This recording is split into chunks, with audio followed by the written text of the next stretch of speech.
मैत्रीं भजत अखिलहृज्जेत्रीं मैत्रीं भजत अखिलहृज्जेत्रीं मैत्रीं भजत अखिलहृज्जेत्रीम् आत्मवदेव परानपि पश्यत आत्मवदेव परानपि पश्यत युद्धं त्यजत स्पर्धां त्यजत युद्धं त्यजत स्पर्धां त्यजत त्यजत परेष्वक्रममाक्रमणम् त्यजत परेष्वक्रममाक्रमणम् मैत्रीं भजत अखिलहृज्जेत्रीं जननी पृथिवी कामदुघास्ते जननी पृथिवी कामदुघास्ते जनको देवः सकलदयाळुः जनको देवः सकलदयाळुः दाम्यत दत्त दयध्वं जनतां दाम्यत दत्त दयध्वं जनतां श्रेयो भूयात् सकलजनानां श्रेयो भूयात् सकलजनानां श्रेयो भूयात् सकलजनानां श्रेयो भूयात् सकलजनानां श्रेयो भूयात् सकलजनानां.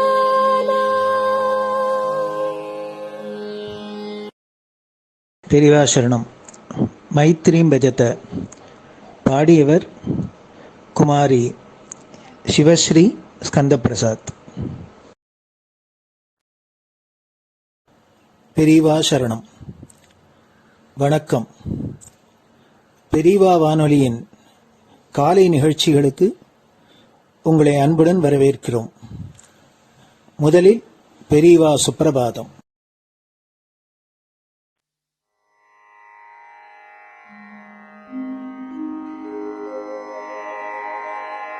श्री महालक्ष्मी संतान स्वामीनाथ दयानिधे श्री चंद्रशेखर गुरो भवतु ते सुप्रभातम्. श्री महालक्ष्मी संतान स्वामीनाथ दयानिधे श्री चंद्रशेखर गुरो भवतु ते सुप्रभातम्. सुब्रह्मण्यार्य कुमार श्रुतिसारस्वरूपिणे भगवच्छंकराचार्य भवतु ते सुप्रभातम्. सुब्रह्मण्यार्य कुमार श्रुतिसारस्वरूपिणे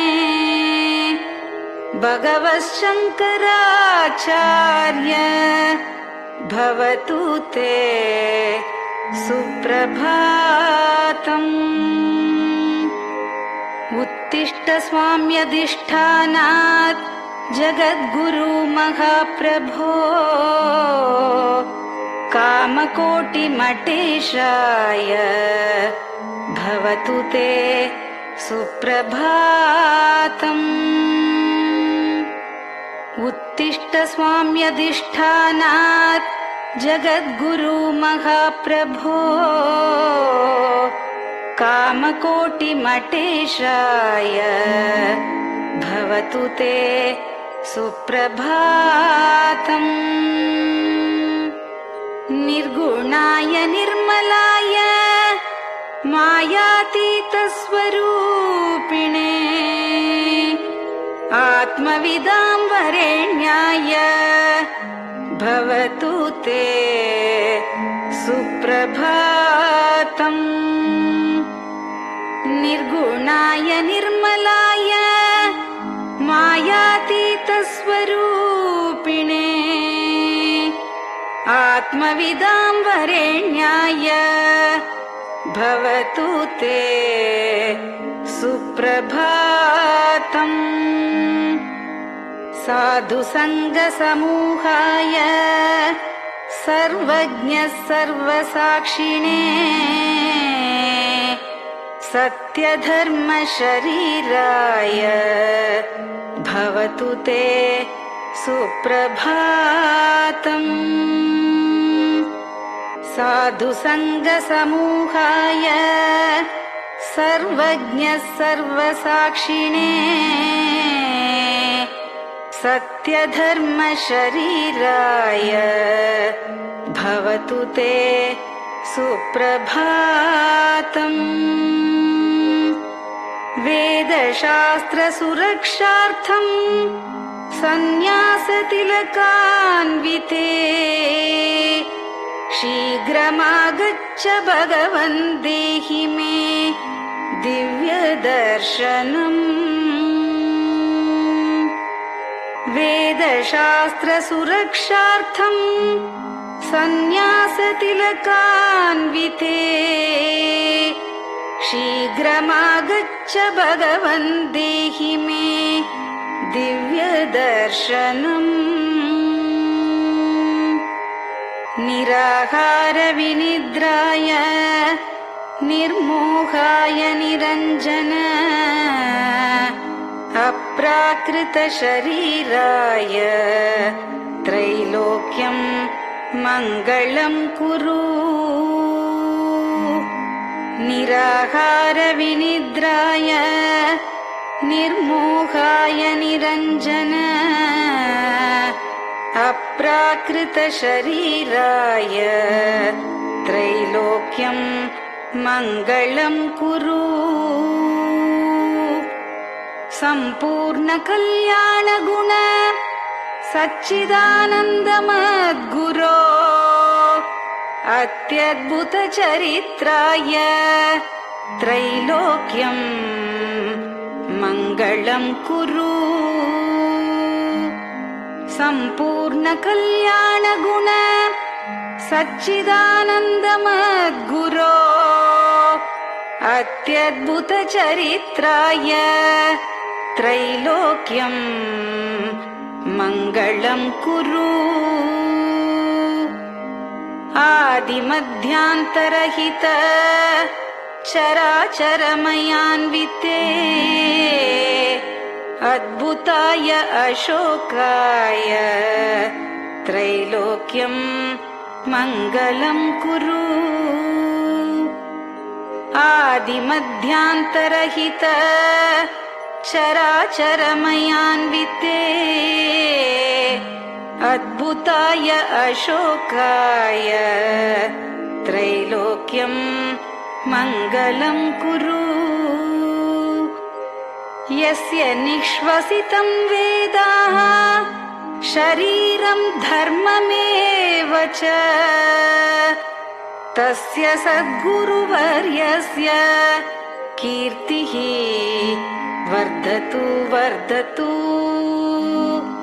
यस्य निःश्वसितं वेदाः शरीरं धर्ममेव च तस्य सद्गुरुवर्यस्य कीर्तिः वर्धतु वर्धतु।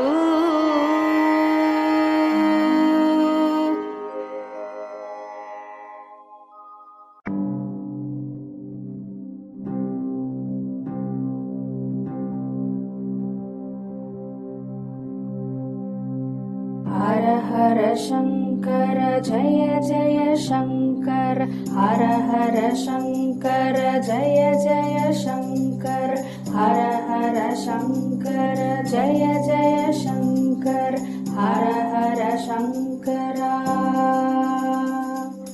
हर हर शङ्कर जय जय शङ्कर हर हर शङ्कर जय जय शङ्कर हर हर शङ्कर जय जय शङ्कर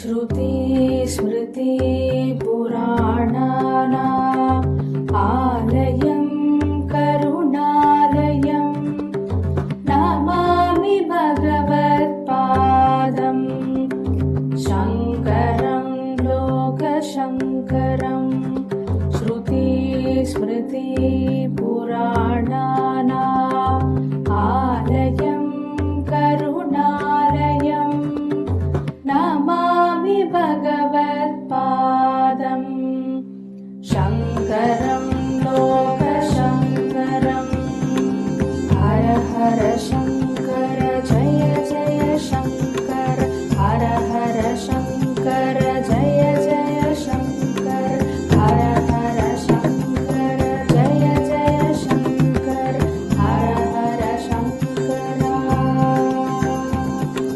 हर हर शङ्कर जय जय शङ्कर हर हर शङ्कर जय जय शङ्कर हर हर शङ्कर जय जय शङ्कर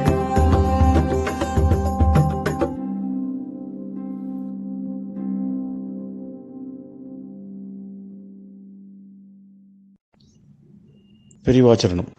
பெரியவா கராவலம்பம். பாடியவர் ஸ்ரீமதி லதா ஸ்ரீதரன் அவர்கள். प्रातः स्मरामि भवदीयमुखारविन्दम् मन्दस्मितं च जनितापहरं जनानाम् प्रातः स्मरामि भवदीयमुखारविन्दम् मन्दस्मितं च जनितापहरं जनानाम् सम्पत्करीं च भवतोऽत्र कटाक्षलक्ष्मीं काञ्चीमठेश मम देहि करावलम्बम् सम्पत्करीं च भवतोऽत्र कटाक्षलक्ष्मीं काञ्चीमठेश मम देहि करावलम्बम् काञ्चीमठेश मम देहि करावलम्बम् काञ्चीमठेश मम देहि करावलम्बम् काञ्चीमठेश मम देहि करावलम्बम् प्रातः स्मरामि कलिदोषहराणि यानि हृद्यानि दिव्यमधुराणि मनोहराणि प्रातः स्मरामि कलिदोषहराणि यानि हृद्यानि दिव्यमधुराणि मनोहराणि वाक्यानि तेऽध्यवदनाम्बुजनिर्गतानि काञ्चीमठेश मम देहि करावलम्बम् वाक्यानि तेऽध्यवदनाम्बुजनिर्गतानि काञ्चीमठेश मम देहि करावलम्बम् काञ्चीमठेश मम देहि करावलम्बम् काञ्चीमठेश मम देहि करावलम्बम् काञ्चीमठेश मम देहि करावलम्बम् वक्षस्थलं विमलहेम समानवर्णम् भस्माङ्कितं जनमनोहर कुङ्कुमाक्तम् वक्षस्थलं विमलहेम समानवर्णम् भस्माङ्कितं जनमनोहर कुङ्कुमाक्तम् प्रातः स्मरामि भवतोऽत्र चिरं महात्मन् काञ्चीमठेश मम देहि करावलम्बम् प्रातः स्मरामि भवतोऽत्र चिरं महात्मन् काञ्चीमठेश मम देहि करावलम्बम् काञ्चीमठेश मम देहि करावलम्बम् काञ्चीमठेश मम देहि करावलम्बम् काञ्चीमठेश मम देहि करावलम्बम् मत्तेभतुल्यगमनं च निरीक्ष्यतेऽद्य यात्वा वनान्तरमनन्तगजाश्च लीनाः मत्तेभतुल्यगमनं च निरीक्ष्यतेऽद्य यात्वा वनान्तरमनन्तगजाश्च लीनाः प्रातः स्मरामि गजराजगतिं तवेदम् काञ्चीमठेश मम देहि करावलम्बम् प्रातः स्मरामि गजराजगतिं तवेदम्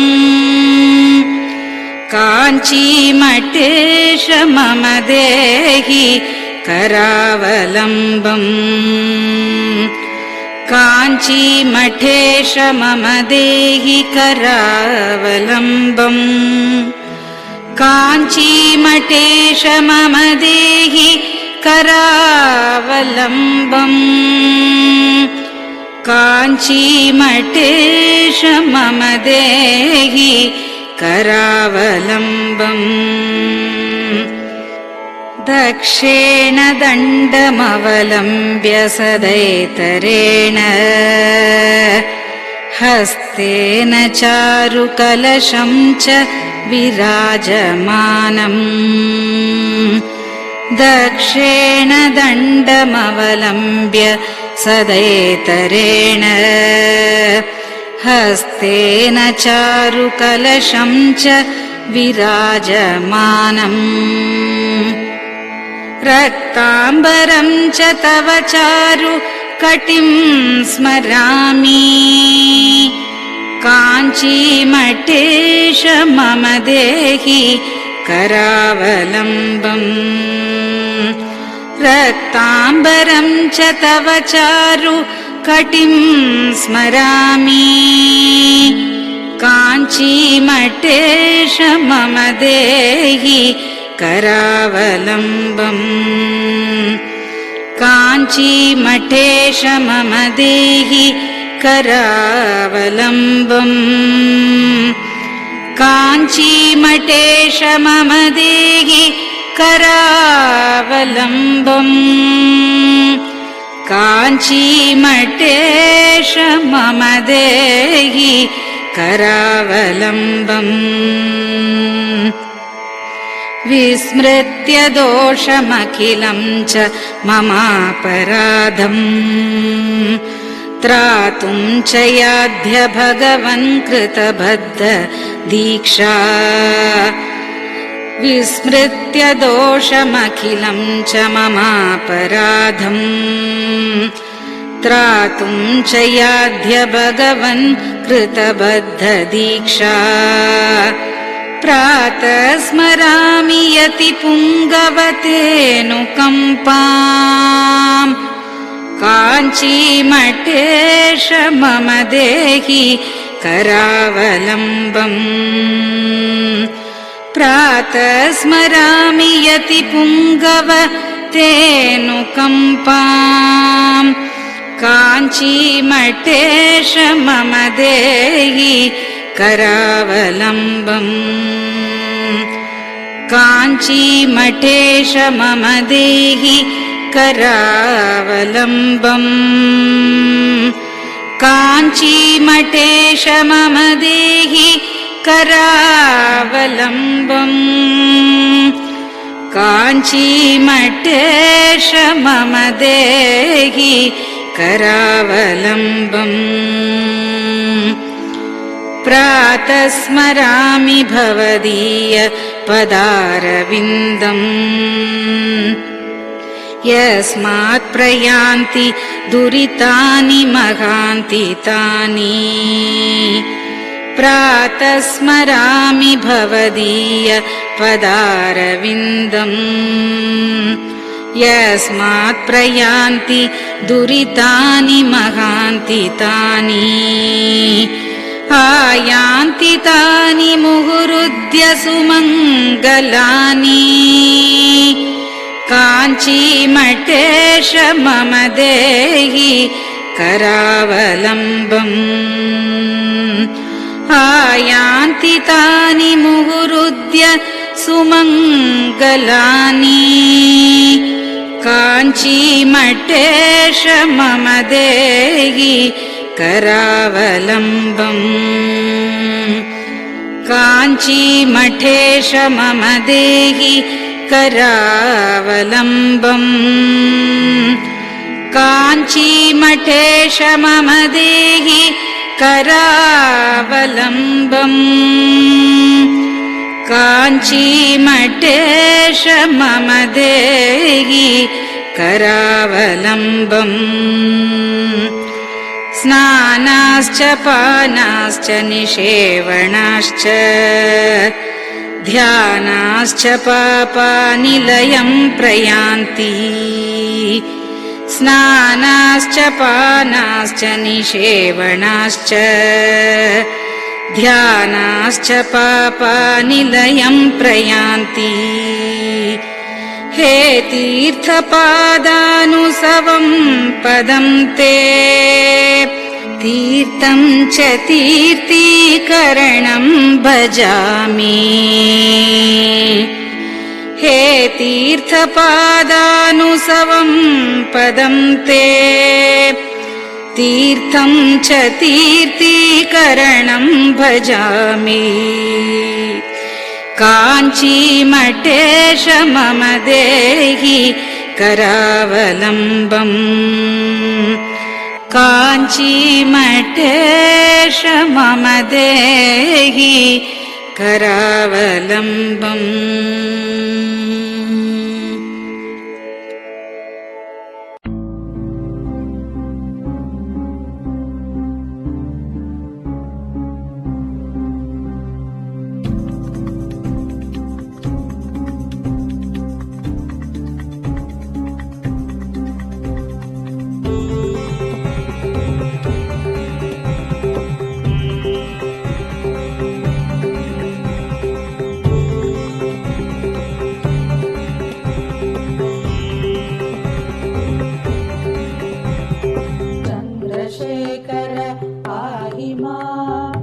चन्द्रशेखर रक्ष माम् चन्द्रशेखर पाहि माम् जय चन्द्रशेखर रक्ष माम् हर हर शम्भो शिव शिव शम्भो हर हर शम्भो शिव शिव शम्भो हर हर शम्भो शिव शिव शम्भो हर हर शम्भो शिव शिव शम्भो चन्द्रशेखर पाहि माम् चन्द्रशेखर रक्ष माम् चन्द्रशेखर पाहि माम् जय चन्द्रशेखर रक्ष माम् हर हर शम्भो शिव शिव शम्भो हर हर शम्भो शिव शिव शम्भो हर हर शम्भो शिव शिव शम्भो हर हर शम्भो शिव शिव शम्भो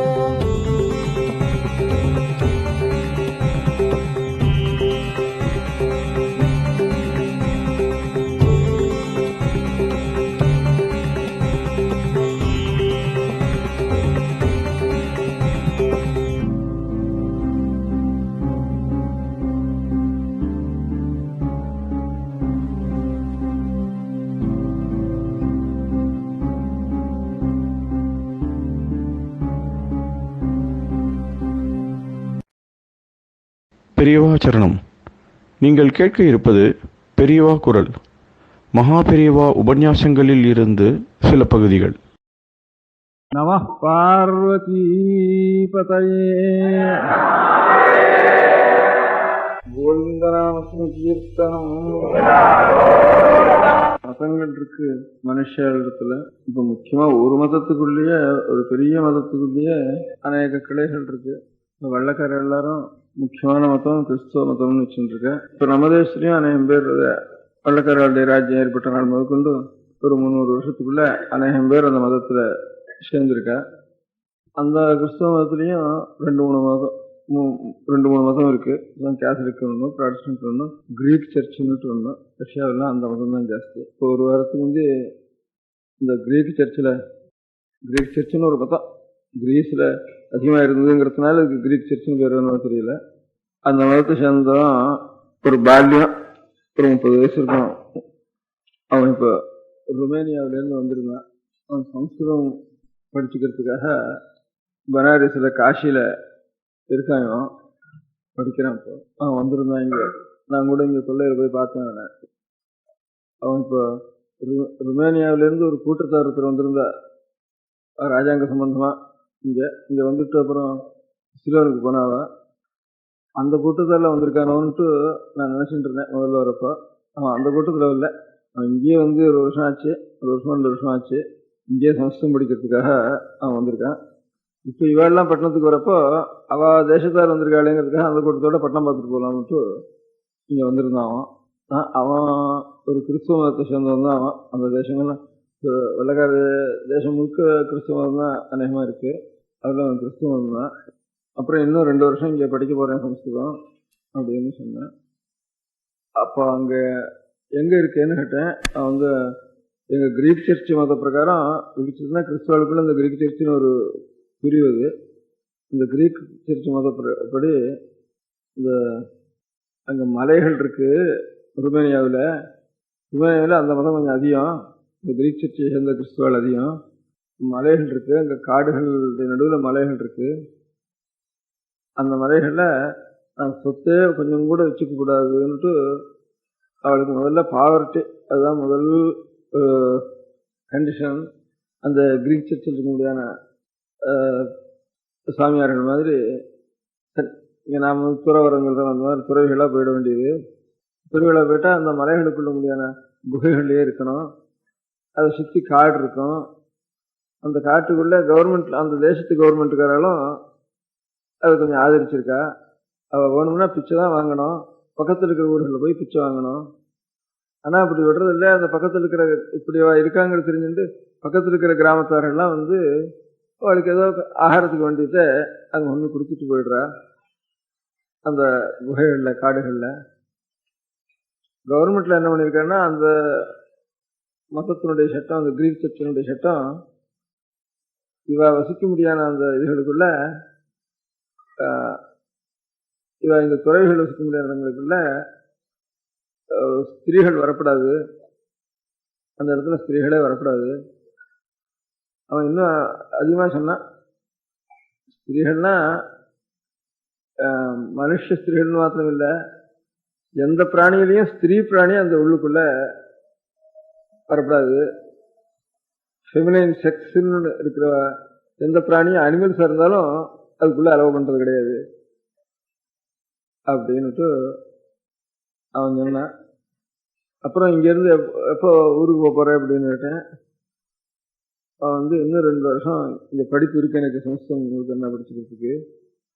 அதுக்கப்புறம் அந்த மலைக்கே போறேன்னு கேட்டேன். இல்லை, ஹிமாலயத்தில் இதான ஒரு இடத்துல பார்த்து அங்கே கொஞ்சம் நாளைக்கு கான்சன்ட்ரேட் பண்ணலான்ட்டு உத்தேசம் நேற்று அப்படின்னு சொன்னாங்க. அந்த மாதிரி இன்னொரு நம்ம தேசத்துலேயே நான் 2-3 இடம் பார்த்துருக்கேன். காரணத்துக்காக இல்லை, இந்த மலையாளத்தில் கொச்சி ராஜ்யத்தினுடைய தென்கோடியில் இரிஞ்ஞாலக்குடைன்னுட்டு, இரிஞ்ஞாலக்குடான்னு பேர் மலையாளத்தில், இரிஞ்ஞாலக்குடைன்னு சொல்றது தமிழில். அப்படி ஒரு க்ஷேத்திரம் இருக்கு. அது பரதனுடைய க்ஷேத்திரம்னு சொல்றது. பரதன் வந்து பிரம்மச்சரியத்தோட பகவானிடத்துல பாதுகா கிரகணம் பண்ணிட்டு அந்த பாதுகையே பகவானா வச்சு தான் பிரம்மச்சரியத்தோட ஜட்டாதாரணத்தோட அப்படி விருப்பத்தோட இருந்த ஒரு அவசரம், ஜட்டையோட பரதன் இருக்க முடியாத அவசரம் இங்க சொல்ற. ராமனுடைய கோவில் பிரதானமா இருக்கிறது திருவில்லாமலைன்னு பில்வாதிரநாதன் ராமனுக்கு பேரு. பில்வாதிரநாதன் ராமனுக்கு பேரு, திருவில்லாமலைன்னு பேரு இருக்கு. அது ரொம்ப தூரம் வடக்கு இருக்கு அந்த மலையாளத்திலேயே. இது தெற்கே இரிஞ்ஞாலக்குடைன்னு இருக்கு. இந்த இரிஞ்ஞாலக்குடை இதுக்கு சொத்து நிறைய இருக்கு அந்த கோவிலுக்கு. இப்ப நம்ம தேசத்துல இந்த பண்டார சந்நிதிகள்னுட்டு அநேக கோவில்களுக்கு ஆதீன கர்த்தாக்கள்னு வச்சுட்டு இருக்கிற மாதிரி சில கோவில்களுக்கு அவளே ஆதீன கர்த்தா, பரம்பரை ஆதீன கர்த்தான்னு வச்சுக்கிற மாதிரி அவளுக்கு ஒரு பட்டம் கட்டுறது அப்படின்னு அவ ஆதீனத்துல நடத்துறது இந்த கோவில்களை அப்படின்னு வழக்கம் போல அங்க அந்த கோவிலுக்கு தச்சுடைய கைமல்னு பேரு. அந்த கோவிலுடைய அதிகாரிக்கு பேரு தச்சுடைய கைமல்னு பேரு. அந்த கோவில் வந்து கொச்சி ராஜ்யத்தினுடைய எல்லையில் இருக்கு. இந்த தச்சுடைய கைமல்னு பேரு அந்த கோவில் அதிகாரிக்கு, சர்வகாரிய நிர்வாகம் பண்ற இப்ப பண்டார சந்நிதின்னு சொல்ற மாதிரி இருக்கிறவனுக்கு பேரு தச்சுடைய கைமல்னு பேரு. அவரை நியமிக்கிற அதிகாரம் மாத்திரம் திருவாங்கூர் ராஜா வச்சிருந்தது. கோவில் எல்லாம் என்னமோ கொச்சி ராஜ்யத்தில் இருக்கு. அவனுக்கு பட்டம் கட்டி வைக்கிற அதிகாரம், பட்டம் கட்டுறதுக்கு தேர்ந்தெடுக்கிறது, அதெல்லாம் திருவாங்கூர் ராஜா வச்சிருந்தது. அவனுக்கு ஆர்டர்ஸ் இஷ்யூ பண்றதெல்லாம் இப்ப இந்த மாதிரி அட்மினிஸ்ட்ரேட் பண்றதுன்னு கோவில நிர்வாகம் பண்றதுலாம் திருவாங்கூர் ராஜாவுடைய உத்தரவுக்காக அவன் நடக்கணும். ஸ்டேட் ஜூரிஸ்டிக்ஷன் நிலம் இருக்கிறது, கோவில் இருக்கிறதெல்லாம் இந்த கொச்சி ராஜாத்தினுடைய எல்லையில் இருக்கு. இப்படி இருக்கிறப்போ திருவாங்கூர் ராஜா அவ கோவில் எல்லாம் எல்லா ஜனங்களும் போகலாம்னுட்டு, அதுக்கு வந்து இன்ன நேரம் போகலாம், போகக்கூடாது அப்படின்னு இன்ன நேரம் போனால் அதுக்கு பிராயஷ்டம் பண்ணணும் அப்படின்லாம் இருந்தது கோவில். இல்லை இன்னென்ன எல்லா வரைக்கும் தான் இன்ன நேரம் இருந்து தரிசனம் பண்ணலாம் அப்படின்ட்டு இந்நேரம் கோபுரத்துலேயும் தரிசனம் பண்ணணும், இந்நேரம் பண்ணணும் அப்படி சாஸ்திரத்தில் எழுதியிருக்கு. அந்த மாதிரி அனுஷ்டானத்துலேயும் இருந்தது. அப்போ திருவாங்கூர் ராஜ்யத்தில் சிபி ராமசாமி திவானா இருக்கிற காலத்தில் திருவாங்கூர் ராஜ்யம் முடியாத எல்லா கோவில்களையும் எல்லாரையும் விடலாம்னுட்டு ஒரு சட்டம் ஒன்று பாஸ் பண்ணினேன். அப்போ அது சாஸ்திரத்துக்கு விரோதமாச்சு அப்படின்னு கொச்சி ராஜா வந்து அது அந்த மாதிரி விடப்படாதுன்னுட்டு, கொச்சி ராஜா ரொம்ப வைதிக சதி உள்ளவர், அவர் அந்த மாதிரி விடப்படாதுன்னுட்டு இவர் ராஜ்யத்தில் இப்போ விடலை. திருவாங்கூர் ராஜ்யத்தில் அந்த மாதிரி சொன்ன சமயத்தில் இவர் செய்யற விடலை. அவர் உடலா இருந்ததோட விடாம இருந்ததோட கூட இல்லாம அந்த அவரே சீபிராமசாமி பண்ணினார், எந்த கோவிலையாவது அப்புறம் நாங்கள் பூஜை பண்ண மாட்டோம்னுட்டு அந்த அர்ச்சகால் இந்த கைங்கறி படம் ஆட்சேபிப்பாடோன்னுட்டு நிறைய எல்லாரையும் வரவழைச்சு ஒரு அநேகம் பேர் நிறைய சம்பளம் கொடுக்குறோம்னு சொல்லி எந்த கோவிலில் ஆடானும் மாட்டேன்னு வேலைக்கு நின்னாலும் அந்த இடத்துல நீங்கள் போக வேண்டியதுன்னுட்டு தயார் பண்ணி வச்சுட்டு அதுக்கப்புறம் இந்த சட்டம் ஒன்றும் அவர் சிபி ராமசாமி பாஸ் பண்ணிதான் இருப்போம். என்ன நீங்கள் பேப்பரில் போடுறதுக்கு இல்லை, எல்லாம் சில பேப்பர் போட்டு ஜனங்களுக்கு உபயோகப்பட்டு அவெல்லாம் அவளுக்கு ஒரு விஷயம் தெரிஞ்ச நன்மைக்காக இருக்கிறத பேப்பரில் போடணும். மொழியில் இருக்கிறால அது நேரம் சொல்றப்போ ஒன்றும் தப்பு இல்லாமல் இருக்கலாம், கடிதம் எழுதி பார்க்குறப்போ உடனே தப்பா போயிடும். நேரம் சொன்னாலும் ஒன்று கேட்டாலும் தப்பு இல்லாமல் இருக்கலாம். அப்போ இந்த தச்சுடைய கம்மலுக்கு திருவாங்கூர் ராஜ்யத்தில் மகாராஜா அங்கேருந்து ஸ்டேட் உத்தரவு இன்னும் எல்லாரையும் விட்டுடுன்னுட்டு அங்கே உத்தரவாயிட்டுது. இவர் கொச்சி ராஜானுடைய தன்னுடைய ராஜ்யத்தில் இருக்கிற கோவிலாக இருக்கிறதுனால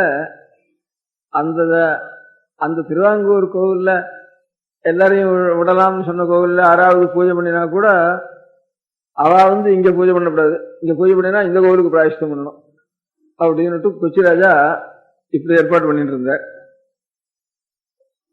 அப்ப தச்சுடைய கம்மல் இந்த கோவில்ல ஒரு அதிகாரத்துக்கும் இடம் கொடுக்கப்படாதுன்னு கொச்சி ராஜா உத்தரவு போட்டார். திருவாங்கூர் ராஜா எனக்கு ரைட் இருக்குன்னுட்டு அவர் எந்த கோர்ட்டுக்கு போறதுன்னு சந்தேகம் வந்துட்டுது. அதனால அவர் ராஜ்யத்துக்குள்ள இருந்து தானே கோர்ட்டு போகலாம். நீ கோவிலுக்குள்ள போகக்கூடாதுன்னு கொச்சிராஜா ஏற்பாடு பண்ணிட்டார். இந்த திருச்சுடை கம்பல திருச்சுடை கம்பல் உத்தரவையும் கொண்டு வரக்கூடாதுன்னுட்டு அப்புறம் கவர்மெண்ட் திருவாங்கூர் மகாராஜாவுடைய உத்தரவு இங்க இங்க இருக்கிற ராஜ்ய விவகாரம் பண்ணினாலும் அங்க சீவராம சுவாமியுடைய அனுசரித்து மதுரையிலேயே இங்க பண்ணினதுனால அதை அனுசரிச்சு பண்ணதுனால அவளும் ஒரு அபிப்பிராயமா இருந்தா. அப்போ ஒரு ஸ்பெஷல் ஆக்ட் ஒன்று போட்டா. அந்த இரிஞ்சாலக்குட தேவஸ்வத்தை பத்தி பட்டணத்தில் ரெஜிஸ்ட்ரேட்டிவ் கவுன்சில ஒரு ஸ்பெஷல் ஆக்ட் போட்டு கொச்சிராஜா நிறுத்துறதுக்கு இன்னொரு மாதிரி அதிகாரம் இவாளுக்குள்ள இது பண்றதுன்ட்டு அந்த மாதிரி பண்ணிட்டா. ஒரு ஸ்பெஷல் ஆக்ட் போட்டு அது ஏதோ திருத்தினா ஒரு நிமிஷம். அது எதுக்காக சொல்றேன், அந்த க்ஷேத்திரம் அந்த இதுன்னு புரியறதுக்காக இந்த கதை சொன்னேன்.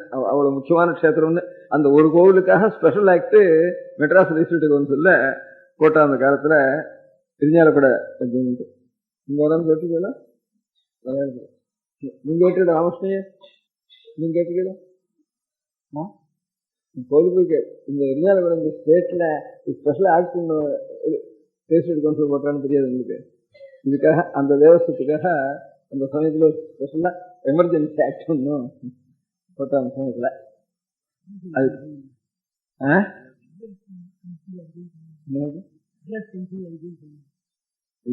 கவுன்சில்னா இந்த அந்த க்ஷேத்திரத்துல சொல்றேன். அந்த க்ஷேத்திரத்துல பிராமண அந்த கோவிலுக்குள்ள பிராமண ஸ்திரீகள் போகவே கூடாது. நீங்க பிராமண புருஷா போகலாம், ஸ்திரீகள் போகக்கூடாது. பாக்கி அந்த தேசத்து நாயர் ஸ்திரீகள் போகலாம் அப்படின்னுட்டு ஒரு சம்பிரதாயம் இன்னைக்கு நடந்துட்டு இருக்கு இந்த க்ஷேத்திரத்துல. இப்போ இருக்கால என்ட்ரி எல்லாரும் பண்ணலாம்ங்கிறதுனால அதுவும் பிராமணர்கள் போக மாட்டா. அதுக்கு ஒரு பழக்கத்தினால அங்க அது வரைக்கும் உள்ளே போகக்கூடாது பிராமண ஸ்திரீலா இருக்கிற. அது நீங்க கேட்டது இல்லையா? கேட்டுக்கல கழிப்புறம் பாடியா அதுலயும் எப்படி அதுவும் அப்படிதான் பிராமண ஸ்திரீ போகக்கூடாது. இங்க இதுலயும் பிராமண ஸ்திரீகள் போகக்கூடாது, அதுலயும் பிராமண ஸ்திரீகள் போகக்கூடாது. அதுலாம் கழிப்புறம்ப போனதில்லை, இங்க திருக்கதான் போயிருக்கேன். இங்க அதே மாதிரி நடுவிலே மட்டம்னு ஒரு மட்டம் இருக்கு. இதுல திருச்சூர்ல இப்ப ஆதிசங்கராச்சாரியார் இந்த இந்தியாவில் 4 திக்குலையும் 4 மடம் ஸ்தாபனம் பண்ணி நாள்னுட்டு கதை சொல்ற மாதிரி மலையாளத்துல இப்ப அந்த தேசத்தில் இருக்கிற பிராமணங்கிறவா நம்பூரிகள். மலையாளமே தன்னுடைய தாய்மொழியா பேசிட்டு இருக்கிற பிராமணர்கள், தெலுங்கு தாய்மொழியா பேசுற பிராமணர்கள் மாதிரி மலையாள பாஷையை தாய்மொழியா பேசிட்டு இருக்கிற பிராமணர்களுக்கு நம்பூரிகள்னு பேரு. இங்கிருந்து இந்த தேசத்துல இருந்து இந்த வடமா பிரகச்சரணும் தமிழை தாய்மொழியா பேசிட்டு இருந்து மலையாளத்துல போய் குடியேறினவாள் ஒரு 200-300 வருஷத்துக்குள்ள குடியேறினவாளுக்கு கொஞ்சம் தமிழ் தான் தாய்மொழி வாழ்க்கை. கொஞ்சம் மலையாளத்தினுடைய ஒரு வாசனை அந்த தேசம் அனுப்பினால கொஞ்சம் மலையாளத்தினுடைய ஒரு வாசனை இருக்கும் அந்த பாஷையில. அவ்வளவுதான். மலையாளமே பேசுறது வீட்டுல குழந்தைங்கிறது நம்பூரி பிராமணா. அந்த நம்பூரி பிராமணர்களுக்கு அந்த மலையாளத்தை வேறு பாக்கியெல்லாம் பிரதேசம்னு வேறு. அவ அந்த தேசத்தை மலையாளம் எல்லையை விட்டு இன்னண்ட வந்தாளன்னா அவளுக்கு பிராயஷ்டிதம் பண்ணணும். நமக்கு எப்படி இங்க கப்பல்ல போனான்னா பிராமணால அதுக்கு முந்தி சேர்த்துக்கிறது இல்லைன்னு ஒரு 40 வருஷத்துக்கு முந்தி வரைக்கும் 40 வருஷத்துக்கு முந்தி வரைக்கும் ஒரு பிராமணால திரும்பி சேர்த்துக்கிறது இல்லைன்னு இருந்ததோ, இப்ப நாட்டுக்கோட்டை செட்டிகள்லையும் சரி அப்படிதான். மலையாளத்து இந்த பிராமணால் நம்பூர்கள் எல்லாத்துலயும் அப்படிதான். ஜெயிலில் போயிட்டான்னா அப்புறம் அவனை ஜாதியில சேர்த்துக்கிறது இல்லை. இந்த மலையாளத்துல பாலக்காட்டில் இருக்கிற இந்த பாலக்காட்டு பிராமணாலையும் சரி வடமா பிரகடனம் எல்லா ஜாதியிலும் சரி ஒருத்தன் ஜெயிலுக்கு ஒரு தூரம் போயிட்டான்னா அப்புறம் அவன் ஜாதியில என்னன்னாலும் சேர்றதுக்கு வழி இல்லை. நம்பூர்கள் அப்படிதான் வழக்கம். அதே மாதிரிதான் நம்ம பிராமணாலையும் அதே மாதிரி வழக்கம் வருது. அங்க இங்க அதே மாதிரி இங்க கப்பல்ல போயிட்டு வந்தான்னா அவன் அதுக்கப்புறம் பிராமணால சேர்க்கறது இல்லைன்னுட்டு இங்க இருக்குது நம்ம தேசத்துல. அந்த மாதிரி இருக்கிறதுல அந்த தேசத்துக்கு மொத்தமாவே நம்பூரி பிராமணா இங்க எப்படி கப்பலுக்கு போயிட்டு வந்தானோ ஜாதியில அந்த திரும்பி அந்த பிராமண ஜாதியில சேர்க்கறது இல்லைன்றதோ அந்த மாதிரி இந்த நம்பூரி பிராமணா இந்த மலையாளத்து எல்லையை விட்டு அண்ணன் ஒரு அடி அடிச்சு வச்சுட்டான்னா மலையாளம்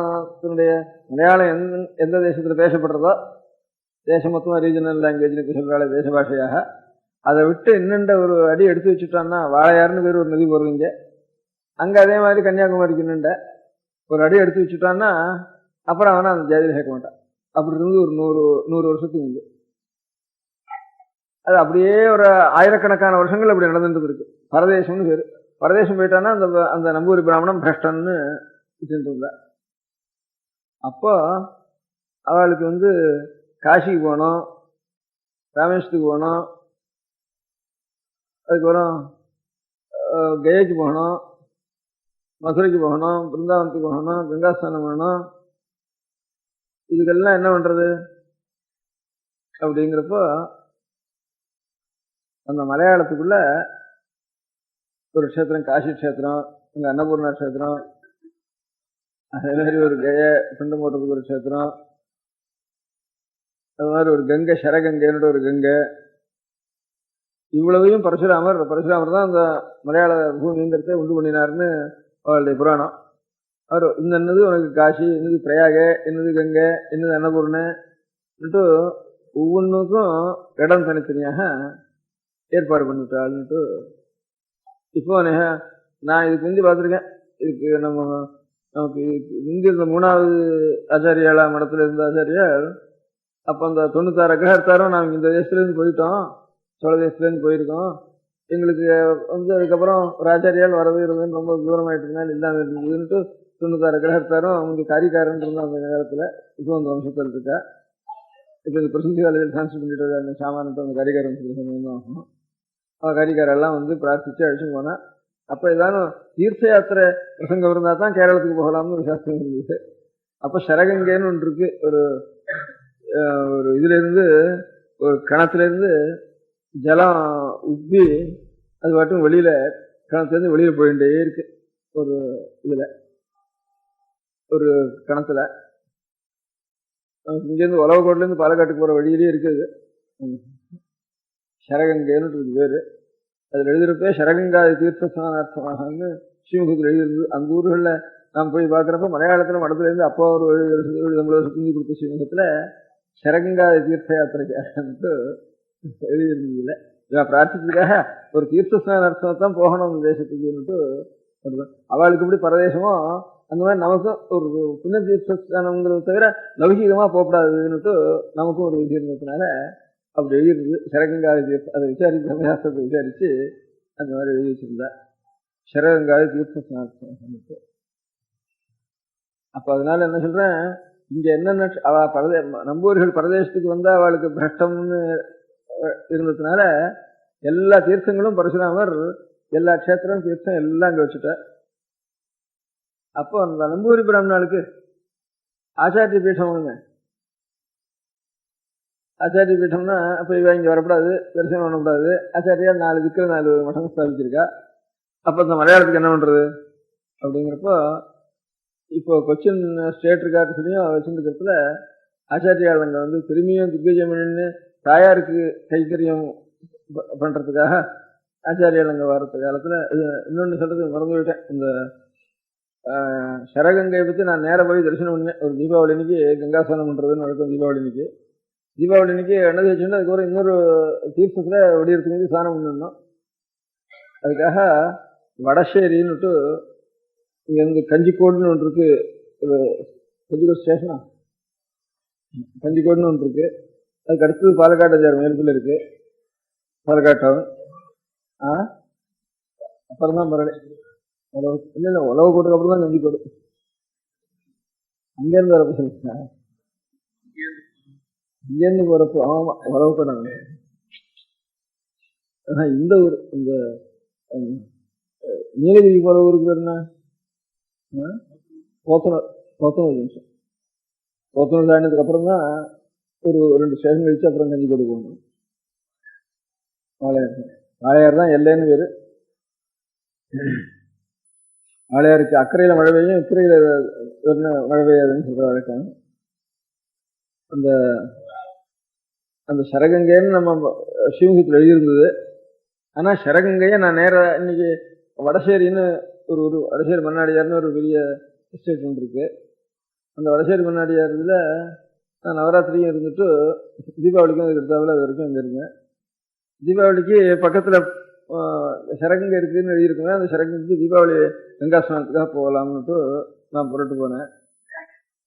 அங்கே பாறைன்னு ஒரு ஊர், பாரான்னு சொல்லணும் மலையாளத்தில், பாறைன்னு நம்ம சொல்றது.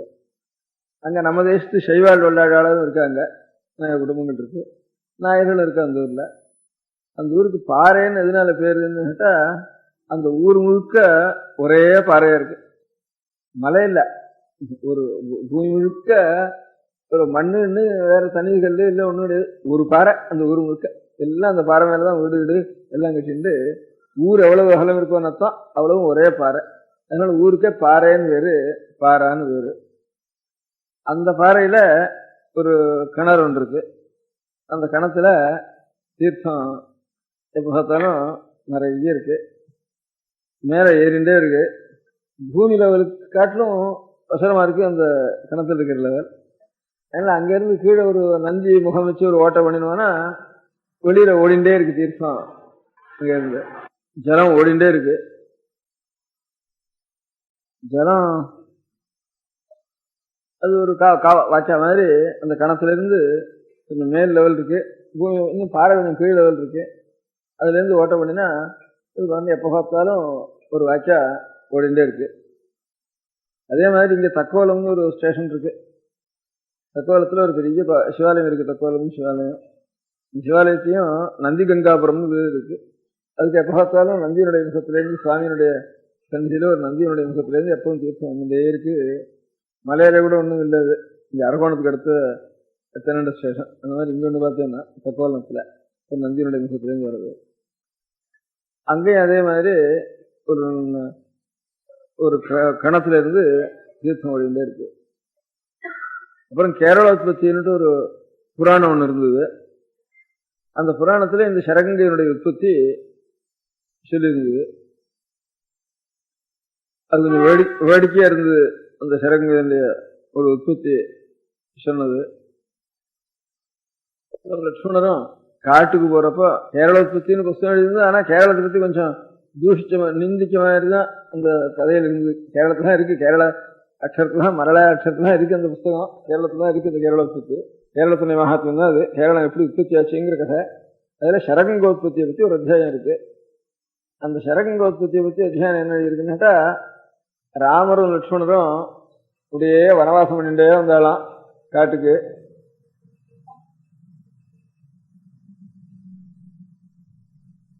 ராமர் லட்சுமணர் சீதை எல்லாரும் அப்போ அப்படியே வரப்போ வாழையாருக்கு வந்தாலாம். வாழையாருக்கு வந்த உடனே ராமர் வந்து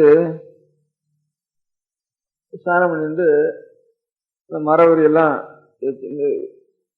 ஸ்நானம் பண்ணா ஈரமாபூச்சி வஸ்திரம். அப்புறம் லட்சுமண வஸ்திரம் பகவான் ஸ்நானம் பண்ணி ஆறதுக்குள்ள லட்சுமணன் ஸ்நானம் பண்ணி உடனே வஸ்திரத்தை எடுத்து, உணர்ந்த வஸ்திரத்தை எடுத்து சாமியாண்டு கொண்டு நீட்டின்னு இருக்கிற வழக்கம் சிஸ்டம் பண்றது நித்தியம் லட்சுமணர். அன்னைக்கு என்ன பண்ணினார், லட்சுமணர் வந்து கொஞ்சம் அக்கறையில போய், கொஞ்சம் சீசன் இருக்குன்னு கொஞ்சம் தொலைஞ்சுட்டு அக்கறையில போய் நின்றுது. ஸ்நானம் பண்ணிட்டு என்னப்பா லட்சுமணா அப்படின்ட்டு தயாரா இருப்பாருன்னு நினைச்சுட்டு, ரெண்டா லட்சுமணா அப்படின்னு நிச்சயம் தான் நான் எடுத்து கொடுக்குறேனே, ஒரு நாள் நீங்க தான் எடுத்து கொடுக்காத கிட்டதான் இருக்கு அப்படின்னு சொன்னாராம் லட்சுமணர். யாரு லட்சுமணா இப்படி சொல்றா, அவனுக்கா அப்படி மனசு புத்தி வந்துட்டு அப்படின்னு கொஞ்சம் திரும்பி பார்த்தாராம் பகவான்.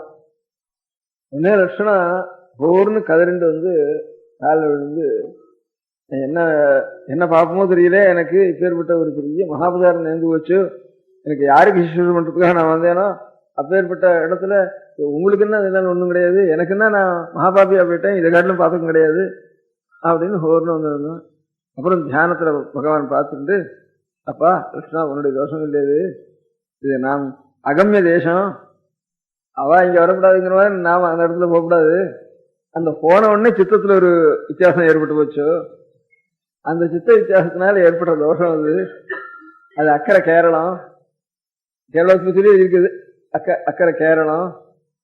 அதனால நாம் அங்க போறதுக்கு நமக்கு யாராருக்கு எந்தெந்த அதிகாரிகளுக்கு எங்க போடாதோ அந்த இடத்துக்கு போனதுடைய தோஷம் தெரியாது. எந்த தோஷமோ இதுவோ இதை காட்டிலும் பாதகம் கிடையாது, நான் கங்கா ஸ்நானம் பண்ணாதான் எனக்கு இதனுடைய பாபம் நிவர்த்தி ஆகும் அப்படின்னு லட்சுமணன் சொன்னாராம். அப்படி எனக்கு தோன்றது கூட அதனுடைய சேஷம் தான், கங்கா ஸ்நானம் பண்றது எனக்கு உத்தரவு கொடுக்கணும்னாரா. எனக்கு சிசுவாசம் பண்றேன்னு அங்க இருந்து கிளம்பி வந்துட்டு என்ன காட்டுல விட்டுட்டோம், நீ பாட்டுக்கு இன்னும் கங்கைக்கு வரட்டும், நான் திரும்பி ஊருக்கு இங்க இருந்து. இதுவும் அதனுடைய சேஷம் தான்ப்பா வாசனை உனக்கு. இருந்தாலும் உனக்கு அந்த வாசனை வந்ததுக்காக நான் சொல்றேன். இப்ப இந்த இடத்துலயே பாதாள கங்கைய நான் உனக்கு வர வச்சு தரேன், உன்னுடைய இதுவும் பூர்த்தி ஆகட்டும் அப்படின்னு உடனே அக்கறையில் ஏறி ஒரு பானத்தை விட்டாராம் பகவான். அர்ஜுனன் எப்படி பானத்தை விட்டு பீஷ்மருக்கு சகதல்பத்துல தீர்த்தமானது கங்கையானது வந்து பாதாள கங்கையானது வந்து விட முடியும் அப்படின்னு பாரதத்தில் இருக்கோ, அதே மாதிரி ஒரு கங்கை ஒரு பானத்தை விட்டு அதுல இருந்து கங்கையானது பிரவகிச்சுது. அதனால சரகங்கைன்னு அதுக்கு பேரு. சரம்னா பானத்துக்கு பேரு, அதனால பானத்தினுடைய கங்கைன்னு பேரு. கேரள பத்தியில படிச்சேன்னா அதுல இருந்து. சரி, இது அப்புறம் இது படிச்சு வச்சிருந்தேன். அப்புறம் அங்க போனா இங்க ராமருடைய பாதம் அங்க இருக்கு. இந்த பாறையில கொஞ்சம் தூரம் ஒரு ஃபுல்லாங்க போனோம்னா ராமர் பாதம் இருக்குங்க அப்படின்னா எல்லாரும் இந்த கணத்துலலாம் ஸ்நானம் பண்ணிட்டேன். ஒடியாலம்புரை தீபாவளி நேரத்தில் வடசையில இருந்து சீக்கிரம் போய் 200 மைல் இருக்கு. அங்க போய் ஸ்நானத்தை பண்ணிட்டு சரி அங்க ராமருடைய பாதம் இருக்குன்னு சொன்னா. இந்த கேவஸ்பத்தியிலையும் பார்த்துருக்கேன். அப்புறம் ராமர் பாதத்தை போய் பார்த்தேன். அங்க பார்த்த உடனே ஒரு ஆசிரமம் போடுறதுக்கு அந்த பாறை தானே ஊர் முழுக்கன்னு சொன்னேன்னு, அதுல இருந்து ஒரு 4 கால் நடுறதுக்கு அது இருந்த மாதிரி இருந்தது. கால் நடுறதுக்கு கொஞ்சம் குழி மாதிரி 4 குழி இருந்தது. சரி அங்க ஆசிரமம் போட்டு போறாக்குன்னு வேணாம்னு சொன்னேன். அதுக்கப்புறம் பாதம் இருந்தது. பாதம் வச்சிருந்தா எப்படி இருக்குமோ, பாதம் அடிசோடு எப்படி இருக்குமோ அந்த மாதிரி அடிசோடு இருந்தது. அங்கிருந்து நீளமா ஒரு ஓட்டை ஒன்றும் அந்த பாறையில உள்ளுக்குள்ள பூமிக்குள்ள போயிருந்தது. அந்த நான் நேர பார்த்தது உள்ளுக்குள்ள போயிட்டு இருந்ததுன்னா அந்த துவாரத்தினுடைய ஒரு நல்ல பிரிச்சாலை வள மாதிரி பெருசா போயிட்டு இருந்தது பூமிக்குள்ள. அது அந்த இடத்துல இருந்து எந்த திக்குக்கு போயிட்டு இருந்ததுன்னு பார்த்தேன். இந்த கிணறு எந்த திக்கு இருக்கோ அந்த திக்குக்கு போயிட்டு இருந்தது. இந்த பானம் போட்டாருங்கிறதுக்காக நான் சொல்றேன்னு அந்த பக்கமா போயிட்டு இருந்தது. கிணறு எந்த பக்கமா போயிருக்கோ அந்த பக்கமா ஒரு பெருச்சாலியோட மாதிரி நீங்கள போயிட்டு இருந்தது. அப்புறம் அந்த துவாரத்தினுடைய ஒரு வாசல்ல வெளியில இந்த சூளை போட்டா அதுல சில கல்லுகள் உருக்கு கல் உண்டு இல்லையா, செங்கல்ல இந்த உருகி அப்படியே கண்ணங்கரையன்னு வெளியில வருமோ இல்லையா, செங்கல்ல நல்லா மண்ணை அப்படியே உருகி கீழே விடுற மாதிரி இந்த உள்ள இருந்து நிறைய உருகி கருங்கல் உருகி இந்த பெருச்சாளி வலைக்கு வெளியில அப்படியே உருக்குக்கெல்லாம் விழுந்து கிடந்தது. அது அசைக்க முடியாது, நல்லா உருகி விழுந்த மாதிரி இருந்தது. கருங்கல் உருகி விழுந்தா அப்படி இருக்கும் அந்த மாதிரி இருந்தது இந்த துவாரத்துல இருந்து வெளியில. சரி பானம் போட்டிருப்பாருன்னு தீர்மானம் பண்ணிட்டேன். அந்த ஓட்டை அங்கேருந்து போனா நீள இப்படிதான் போறது. உள்ள நெருப்பு பானமா போச்சுன்னா அது உள்ள இருந்து அந்த கல்லெல்லாம் உருகி எப்படி வெளியில வந்து கக்கி இருக்குமோ அந்த மாதிரி கக்கினது அப்படியே கண்டன்ஸா போயிட்டு அப்படியே கட்டியா போயிருக்கு. அங்க ஒரு பாதம் இருக்கு, 4 கால் இருக்கு. அதெல்லாம் அவசியம் நானா தீர்மானம் பண்ணிட்டேன். நான் சொன்னது ராமனுடைய பாதம் இருக்குன்னு சொன்னா அங்க ஒரு வங்கு ஒண்ணு இருக்குன்னு சொன்னா. அப்புறம் அந்த வங்க பார்த்தேன், அது நீள போயிருந்தது. சரி இப்ப சரகங்கைங்கிறதுக்கு சரி ராமர் அங்க அர்ஜுனன் போட்டதை பார்க்கல, நம்ம ராமருடைய சரம் போட்டது இங்க இருந்து இருக்குன்னுட்டு இவ்வளையும் பார்த்துட்டு வந்தேன் அந்த இடத்துல. அதுல ஆச்சாரியால் 4 மடம் இங்க என்ன ஸ்தாபிச்சிருக்கா, அந்த மாதிரி அங்கேயும் கொச்சின் ஸ்டேட் கேட்ஸ்ல வெள்ளம் சொல்றதுல 5 மடம் ஸ்தாபிச்சா ஆச்சாரியால். அங்க தெற்கே மடம், கிழக்கே மடம், வடக்கே மடம் அப்படின்னு பிரம்மஸ்வ மடம்னு ஒண்ணு சொல்றாருப்பா. 4 ஒண்ணு அதுல சன்னியாசிகள் இல்லாம பாக்கி இல்லாத சன்னியாசிகள் இருக்கா. ஒண்ணுக்கு சன்னியாசிகள் இருந்து எல்லாம் இப்ப வேத வித்துகளுடைய சொந்தமா போயிட்டு ஒரு மடம் மாத்திரம். அது மாத்திரம் பிரம்மஸ்வ மடம்னு, பிரம்மஸ்வம் பிராமணா தேசம்னுட்டு வேத வித்துக்களான பிராமணஸ்வம்னுட்டு அதான் முக்கியமான மடம். அங்கதான் நிறைய வேதங்கள் அத்தியனம் பண்றவா. நம்ம ஊரையும் 7வது வயசுல உபநயனம் பண்ணி 12-13 வயசுக்குள்ள வேதாத்தியனம் பூர்த்தி பண்ணி விடுறான். இப்பவும் எந்த நம்பூரியா இருந்தாலும் கம்யூனிஸ்ட் நம்பூரியா இருக்கானே அவன் கூட அப்படித்தான் வேதாத்தியனம் பண்ண வந்தான். அப்போ அவன் வந்து இது கையில தண்டத்தை வச்சுட்டு மேல ஒரு கிருஷ்ணாஜனத்தை போட்டுட்டு படுத்துக்கிறத கூட கிருஷ்ணாயத்தில் தான் படுத்துக்கணும். கிருஷ்ணாயத்தில் படுத்துட்டு வேதாத்தியனம் பண்ணிட்டு அதுக்கப்புறம் மேல இங்கிலீஷ் போறது அவன் படிக்கிறதானே. இப்பவும் இப்படிதான் நடக்கிறதுன்னு நினைக்கிறேன். நான் ஒரு 30 வருஷத்துக்கு முந்தி போயிருந்தேன், அப்போ அப்படிதான் நடந்துட்டு இருந்தது. இப்பவும் பாதியாவது இருக்கும் அதுலேருந்து. அப்புறம் தான் அவள் இங்கிலீஷ் படிக்கிறான்னு சரி, தொழில் படிக்கிறான்னு சரி, எந்த காரியம் படிக்கிறான்னு சரி, 12-13 வயசுக்குள்ள அத்தியனம் பூர்த்தி ஆகிடும் அவளுக்கு. தண்டத்தை வச்சுட்டு கிருஷ்ணாயனத்தை வச்சுட்டு தான் வரணும். இந்த நம்பூரி சின்ன பையன்கள்லாம் அப்படிதான் இருப்பான். அதே மாதிரி இப்போ மந்திரியா வந்திருக்கிறவன் கூட நல்லா முழுக்க வேதாத்தியனம் பண்ணிடணும்னு சொல்றேன். அவனாலும் சொல்லிட்டு இருக்காங்க. அது பெரிய கோட்டீஸ்வரன் இருந்தாலும் சரி, ஏழை வேதாத்தியனம் பண்றதும் கிடையவே கிடையாதுங்க. பணக்காரன் தான் வேதாத்தியனம் பண்றது மலையாளத்துல. ஏழைகள் அதிகமாக வேதாத்தியனம் பண்ண மாட்டான். பணக்காரன் தான் நிறைய வேதாத்தியனம் பண்ணுவாங்க. அந்த மாதிரி வேதத்தை ரசிச்சுன்னு வராம நம்பூர் அந்த தேசத்துல. அதனால இப்ப பிரம்மஸ்வ மட்டமா போச்சு ஒரு மட்டம். பாக்கி திருக்கழிக்காட்டு மட்டம்னு ஒன்றும், வடக்கே மட்டம்னு ஒன்றும், நெடுவிலை மட்டம்னு ஒன்றும், பிரம்மஸ்வ மட்டம் ஒன்றும், இப்படி 5 மட்டம் கணக்கு இருக்கு. இந்த 5 மடத்து சுவாமியாருக்கும் இதுல சம்பந்தம் இருக்கு. திருவாங்கூர்ல பத்மநாப சுவாமிக்கு ஆதியில வந்து சன்னியாசிகள் தான் காட்டுல இருந்தாராம். பத்மநாபர் அனந்தங்காடுன்னு ஒன்று இருந்தா, அனந்த சேனங்கள். அந்த அனந்தங்காட்டுல சுவாமி இருந்தாராம். அப்ப சில ரிஷிகள்லாம் அங்க இருந்தாலாம். அந்த ரிஷிகள்லாம் உடனே இந்த தேன் வந்து கொட்டாங்குச்சியில் எடுத்து அப்படி கொண்டு வச்சா தானா விழுவான் தேனடையில இருந்து. அந்த சுவாமிக்கு வந்து நிச்சயம் வந்து நைவேத்தியம் பண்ணிட்டு இருந்தாலும் சன்னியாசிகள் காட்டல ரிஷியில இருந்தா.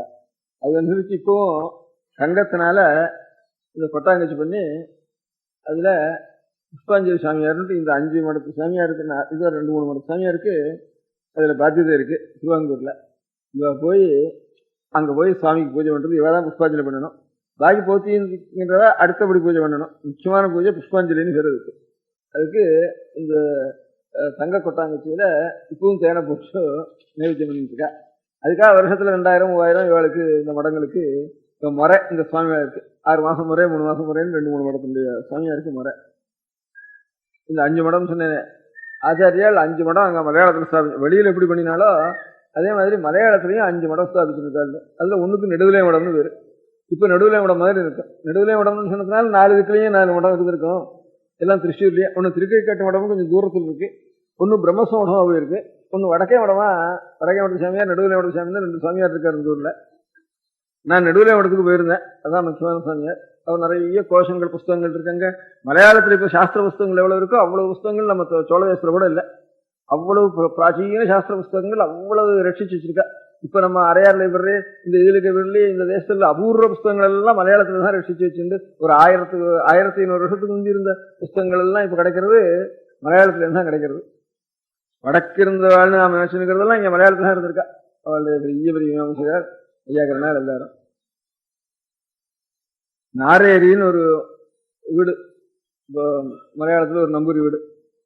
இந்த நாரேரியில பதஞ்சலி மகாபாஷ்யம் பண்ணின பதஞ்சலியே பிரதிஷ்டை பண்ணி ஒரு 100 பேர் அந்த நாரேரி பிரதான நம்பூரிய. அவள்லாம் நாரேரினா வருஷத்துக்கு 2 லட்சம் 2 லட்சம் அவளுக்கு வருமானம் வரும். ஏன்னா அவளுக்கு ஒரு பிள்ளை தான் கல்யாணம் பண்ணிக்கணும். பாக்கி பிள்ளைகள்லாம் இவ பிராமண குடும்பத்துல கல்யாணம் இல்லை, ராஜஸ்திரீகள் குடும்பத்திலேயே பெரிய நாயர்கள் வம்சத்துல அங்க கல்யாணம் பண்ணி விடுவா. அதனால பிராமண குடும்பத்துல பண்ணிக்கிறோம், மொத்தம் தான் கல்யாணம் பண்ணிக்கணும். அதனால பாகம் கிடையாது. அதனால சொத்து அப்படியே வரும், வர வர வளருமே தவிர குறையாது. அதனால ஒவ்வொரு நம்பூரி வீட்டுக்கும் ஒரு 1 லட்சம் ரூபாய் 2 லட்சம் ரூபாய் குறையாம வருமானம் வரும். இப்ப இந்த தேசமங்கலம், பூவள்ளி, நாரேரி அப்படின்ட்டு முக்கியமா ஒரு 3-4 குடும்பங்கள், பெரிய குடும்பங்கள். அதுல நாரேரியில பதஞ்சலி பகவானுடைய பிரதிஷ்டை பண்ணி ஒரு 100 பேருக்கு அந்த எஜமானா இருக்கிற நம்பூரியே பாடம் சொல்லிட்டு இருக்கிறான். எத்தனை பேருக்கு அன்னம் போட்டுண்டு அது பண்ணிட்டு இருக்கிறாங்க. அதனால இந்த நெடுவிலை மடம்னு ஒரு மடம், 5 மடம் ஆச்சாரியால். இவெல்லாம் பாக்கி க்ஷேத்திரங்களுக்கு எப்படி எல்லா க்ஷேத்திரங்களும் பரசுராமரங்க பண்ணிச்சுட்டாரோ, எல்லா தீர்த்தங்களையும் க்ஷேத்திரங்களையும் வச்சுட்டாரோ மலையாளத்துல, அதே மாதிரி ஆச்சாரியால் மடம் மாதிரி அங்கேயே அந்த தேசத்தில் இருக்கிற பிராமணர்களுக்காக 5 மடம் ஆச்சாரியால் ஸ்தாபிச்சாள்னு சொல்றது. அதுல நடுவிலை மடம்னு ஒரு மடம் இருக்கு. அங்க நான் போயிருந்தேன். திருச்சூர்ல தான் இருக்குது, டவுன்ல. திருச்சூர்ல நான் அநேக இடங்கள்ல பூஜை பண்ணிட்டு உட்கார்றப்போ பிராமணால், நம்மளால், நாயர்கள், பொம்மநாட்டுகள், புருஷால் எல்லாரும் நிச்சயம் தரிசனத்துக்கு வருது, விசம் வாங்கிக்கிறது இப்படி இருந்தா. அப்புறம் நடுவிலை மடத்து சாமியார் அழைச்சின்னு போய் அங்க பூஜை பண்ணணும்ட்டு சாமியார் அழைச்சின்னு போனார் இருந்தேன். அவர் அன்னைக்கு பூஜை எல்லாம் நடத்தி வச்சார். அப்போ பிராமணா மாத்திரம் வந்திருந்தா, பொம்மநாட்டில் உத்திரம் வரல. ஏன் இன்னைக்கு பொண்டுகளே உத்தரவு இல்லையே அப்படின்னா, இந்த மடத்தின் 4 வேலிக்குள்ள காம்பவுண்டுக்குள்ள பொம்மநாட்டிலே வரக்கூடாது அப்படின்னா நான் திருஷ்டாந்தத்துக்கு சொன்னேன். இந்த பரதருடைய கோவிலில் பொம்மநாட்டில் வர்றது இல்லைன்னு ஒன்றும், நடுவில் இடத்துல பார்த்தேன் அந்த காம்பவுண்டுக்குள்ள பொம்மநாட்டில் வரக்கூடாது அப்படின்னு சொன்னாவ. அதே மாதிரி இந்த ருமேனியன் வந்திருந்தானே, ருமேனியாவில் இந்த மாதிரி துறைகள்லாம் இருக்க முடியாத காடுகளுக்குள்ள கவர்மெண்ட்டே ப்ரொஹிபிட் பண்ணியிருக்கேன். கம்யூனிஸ்ட் கவர்மெண்ட் தான் இவ்வளோ அழகல இருந்தாலும் எங்களுக்கு கிரிச்சரிச்சுக்கு இன்னும் நடந்துட்டு இருக்கு. அவளுக்கு கிரிஜன் லாகனா கூட ருமேனியா கம்யூனிஸ்ட் கவர்மெண்ட் தான் எங்களுக்கு.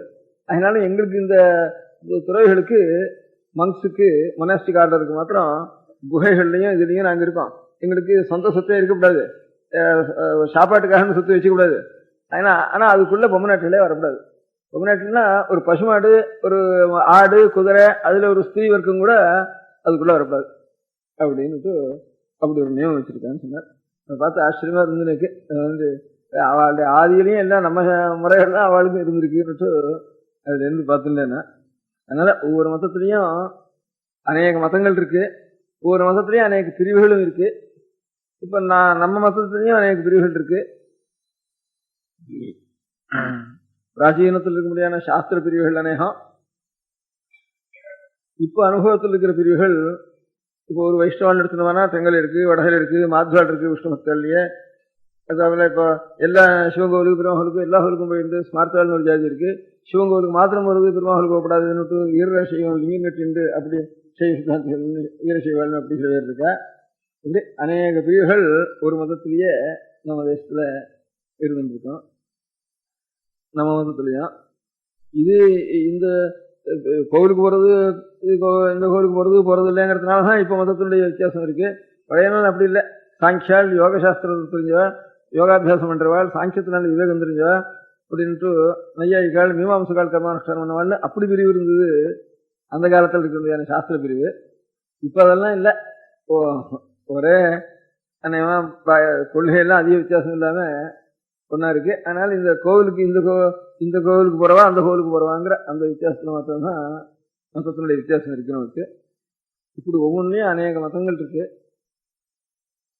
அதே மாதிரி துருக்கள்லயும் அவளுடைய மதங்கள்லயும் 2 ஷயாசன் நீன்னுட்டு 2 இருக்குன்னுட்டு, அகமதியான்னுட்டு அப்படி 2-3 பிரிவுகள் அவளையும் கொள்கை பிரிவுகள் அவளும் வச்சுட்டு இருக்கா.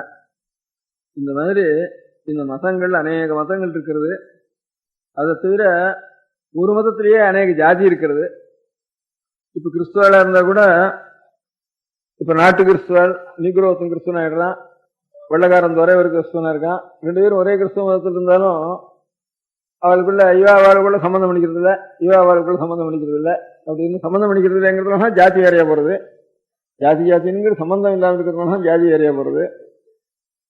அதே மாதிரி கிறிஸ்துவாலையும் அந்த மாதிரி ஒரு அவளுக்கும் ஒரே மதமா இருந்தாலும் ஒருத்தருக்கு சம்பந்தம் பண்ணிக்கொள்ளாமல் சிவிலேயே எல்லா ஆர்டிசன் இருக்கான். அவனும் சாமானிய ஜனங்களுக்கும் அவளுக்கும் அதிகமா சம்பந்தம் இல்லாம சிலதுகள் அநேக வித்தியாசங்கள் இருக்கு. ஏதோ அபூர்வமா நேர்ந்துதானா சிலது மாறி நடக்கிறது தவிர ஒரே கிறிஸ்துவ மதத்திலையும் சம்பந்தம் பண்றது இல்லைங்கிறது அப்படி இருக்கு. அதே மாதிரி முகமதி மதத்திலையும் சிலது இருக்கு. இப்ப ஜப்பான் தேசத்துல அநேகம் புத்த மதமா இருந்தாலும் ஒரே மதமா இருந்தாலும் கூட அதுக்குள்ள சம்பந்தம் பண்றது இல்லைன்னு அநேகம் இருக்கு. நம்ம மதத்துலதான் நிறைய இருக்கு. இப்போ ஒரு பிரச்சனை இருந்தாலும் அதுல ஒரு 10 பிரச்சனை இருக்கு. ஒரு வைஷ்ணவ எல்லாரும் இப்ப சோழி எல்லாரும் வைஷ்ணவன் இருக்கா, ஸ்ரீரங்கத்துல பிரச்சனத்துல வைஷ்ணவன் இருக்கா. இப்ப அது தவிர இன்னும் செங்கலவாடகலைன்னு வித்தியாசம் இருந்தா கூட கல்யாணத்துல அநேகமா சில பேர் பண்ணிக்கிறா, கொஞ்சம் பண்ணிக்கிறா. ஆனா சோழியாலும் பாக்கி இத்தனை வைஷ்ணவாலும் இப்ப ஸ்ரீரங்கத்துல முடியான பிரச்சனத்துல வைஷ்ணவாலும் பாக்கி வைஷ்ணவாலும் அதிகமா பண்ணிக்கிறது இல்லை. அந்த மாதிரி காணியாளான்னு சொல்றா. வைஷ்ணவ சம்பிரதாயம் ஸ்மார்ட் சம்பிரதாயம் கலந்து சிலது இருந்துட்டு இருக்கா. இப்படி சிலது சம்பந்தம் இல்லாம ஒரு மதத்திலேயே சம்பந்தம் ஒருத்தருக்கு பண்ணிக்காம அநேக ஜாதிகள் வேற இருக்கு. இப்ப பட்டாணிகள் இருக்கா, இப்ப லப்பைகள் இருக்கா. அநேகமா ரொம்ப அபூர்வமா தான் அவளுக்கு சம்பந்தம் இங்க நேர்ந்தான் நேர்ந்தே தவிர பாக்கி ஜாதியிலே வித்தியாசம்ங்கிறது சகஜமா ஒரு மதத்திலேயே அநேக ஜாதிகள் இருக்கு. இந்த மாதிரி ஜாதி மதம் இது ரெண்டும் ஜாஸ்தியா இருக்கிறதுனால உலகத்துல அநேக கஷ்டங்கள், அநேக கலகங்கள் லோகத்துல நிறைய உண்டாயிருக்கு. மதம் அநேக இப்ப நமக்கு ஜாதிகள் அநேகம் இருக்குங்கிறதுனால இப்ப நீக்ரோ ஜாதி, வெள்ளக்கார ஜாதி ஒருத்தருக்கு கல்யாணம் பண்ணிக்கிறேங்கிறதுனால இப்ப அமெரிக்காவிலேயே ரொம்ப இன்னைக்கு வரைக்கும் நிறைய கலகங்கள் இருக்கு. இப்ப நம்ம தேசத்துலயும் அந்த மாதிரி ஒரு ஜாதின்னா அவன் சக்தி இவன் சக்தி அப்படின்னு சொல்லிட்டு ஜாதி மனஸ்தாபம். இப்பதான் பிராமணர்கள்னு ஒரு ஜாதி தனியா இருக்கு, அதனால பிராமணர்களுக்கு ரொம்ப எவ்வளவு ஒன்னா அக்கிரமமா வேலை பண்ணலாம்ட்டு அப்படி ஒரு பெரிய கட்சிகள் உண்டாயிட்டு இருக்கு. இப்போ ஒவ்வொரு ஊர்லயும் யாரானும் பறையர்கள் இருக்கா, அதாவது குடியானவர்கள் இருக்காருன்னா பறையர்களுக்கும் குடியானவர்களும் சண்டைன்னுட்டு ஒரு சில இடங்கள்ல ஏற்படுறது. அதனால இந்த ஜாதியினால அநேக கலகங்கள் ஏற்படுறது மதத்தினால். அதனால இந்த ஜாதி அநேக கலகங்களுக்கு காரணமா இருந்திருக்கு லோகத்துல. அதனால இந்த ஜாதிய அநேக கலகத்துக்கு காரணமா இருக்க முடியாது. மதமும் அதே மாதிரி ஜாதி கலகத்துக்காக மதம் இன்னும் ஜாஸ்தி கலகத்துக்கு காரணமா இருந்திருக்கு.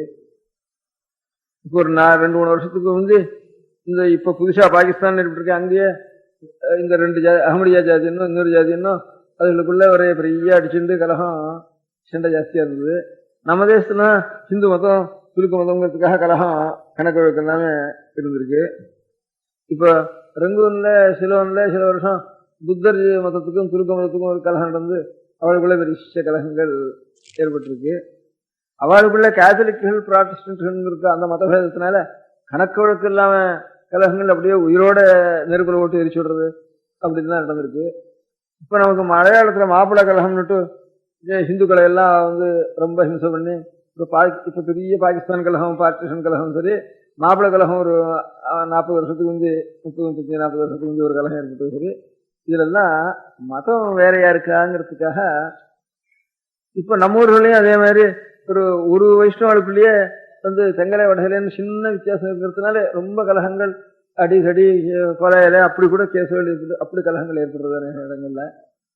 அதனால இந்த ஜாதி இந்த மதம் இது ரெண்டும் கலகத்துக்கு காரணமா இருக்கிறதுனால இது ரெண்டையும் இல்லாம இருந்துட்டா தேவலை. ஒரே ஜாதி ஒரே மதம் அப்படி இருந்தா தேவலை. நான் இந்த கதை எதுக்காக சொன்னேன், கிரீக் சர்ச்சுன்னு கிறிஸ்துவாளுக்குள்ள 3 வித்தியாசம் இருக்கு, ஒவ்வொன்றுக்குள்ள அவாந்தர வித்தியாசம் 3 இருக்குங்கிறதுக்காக கிரீக் சர்ச்சும் கேட்டுக்க மாட்டேன். அதனால அவதான் சிரியன் சர்ச்சுன்னு சிரியன் கிறிஸ்டின் சொல்லுவாலும் நம்ம இந்தியாவில் இருந்தவா அந்த வகுப்பு சேர்ந்தவா தான்.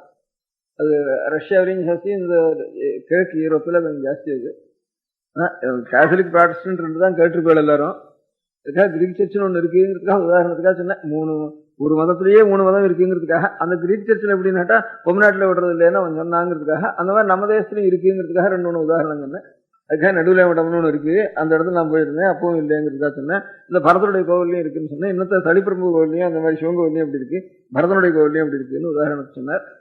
அது எதுக்காக சொல்ல வந்தேன்னா, ஒரு மதத்திலேயே 2-3 பிரிவுகள் இருக்கு. ஒரு மதத்துக்குள்ள 2-3 பிரிவு,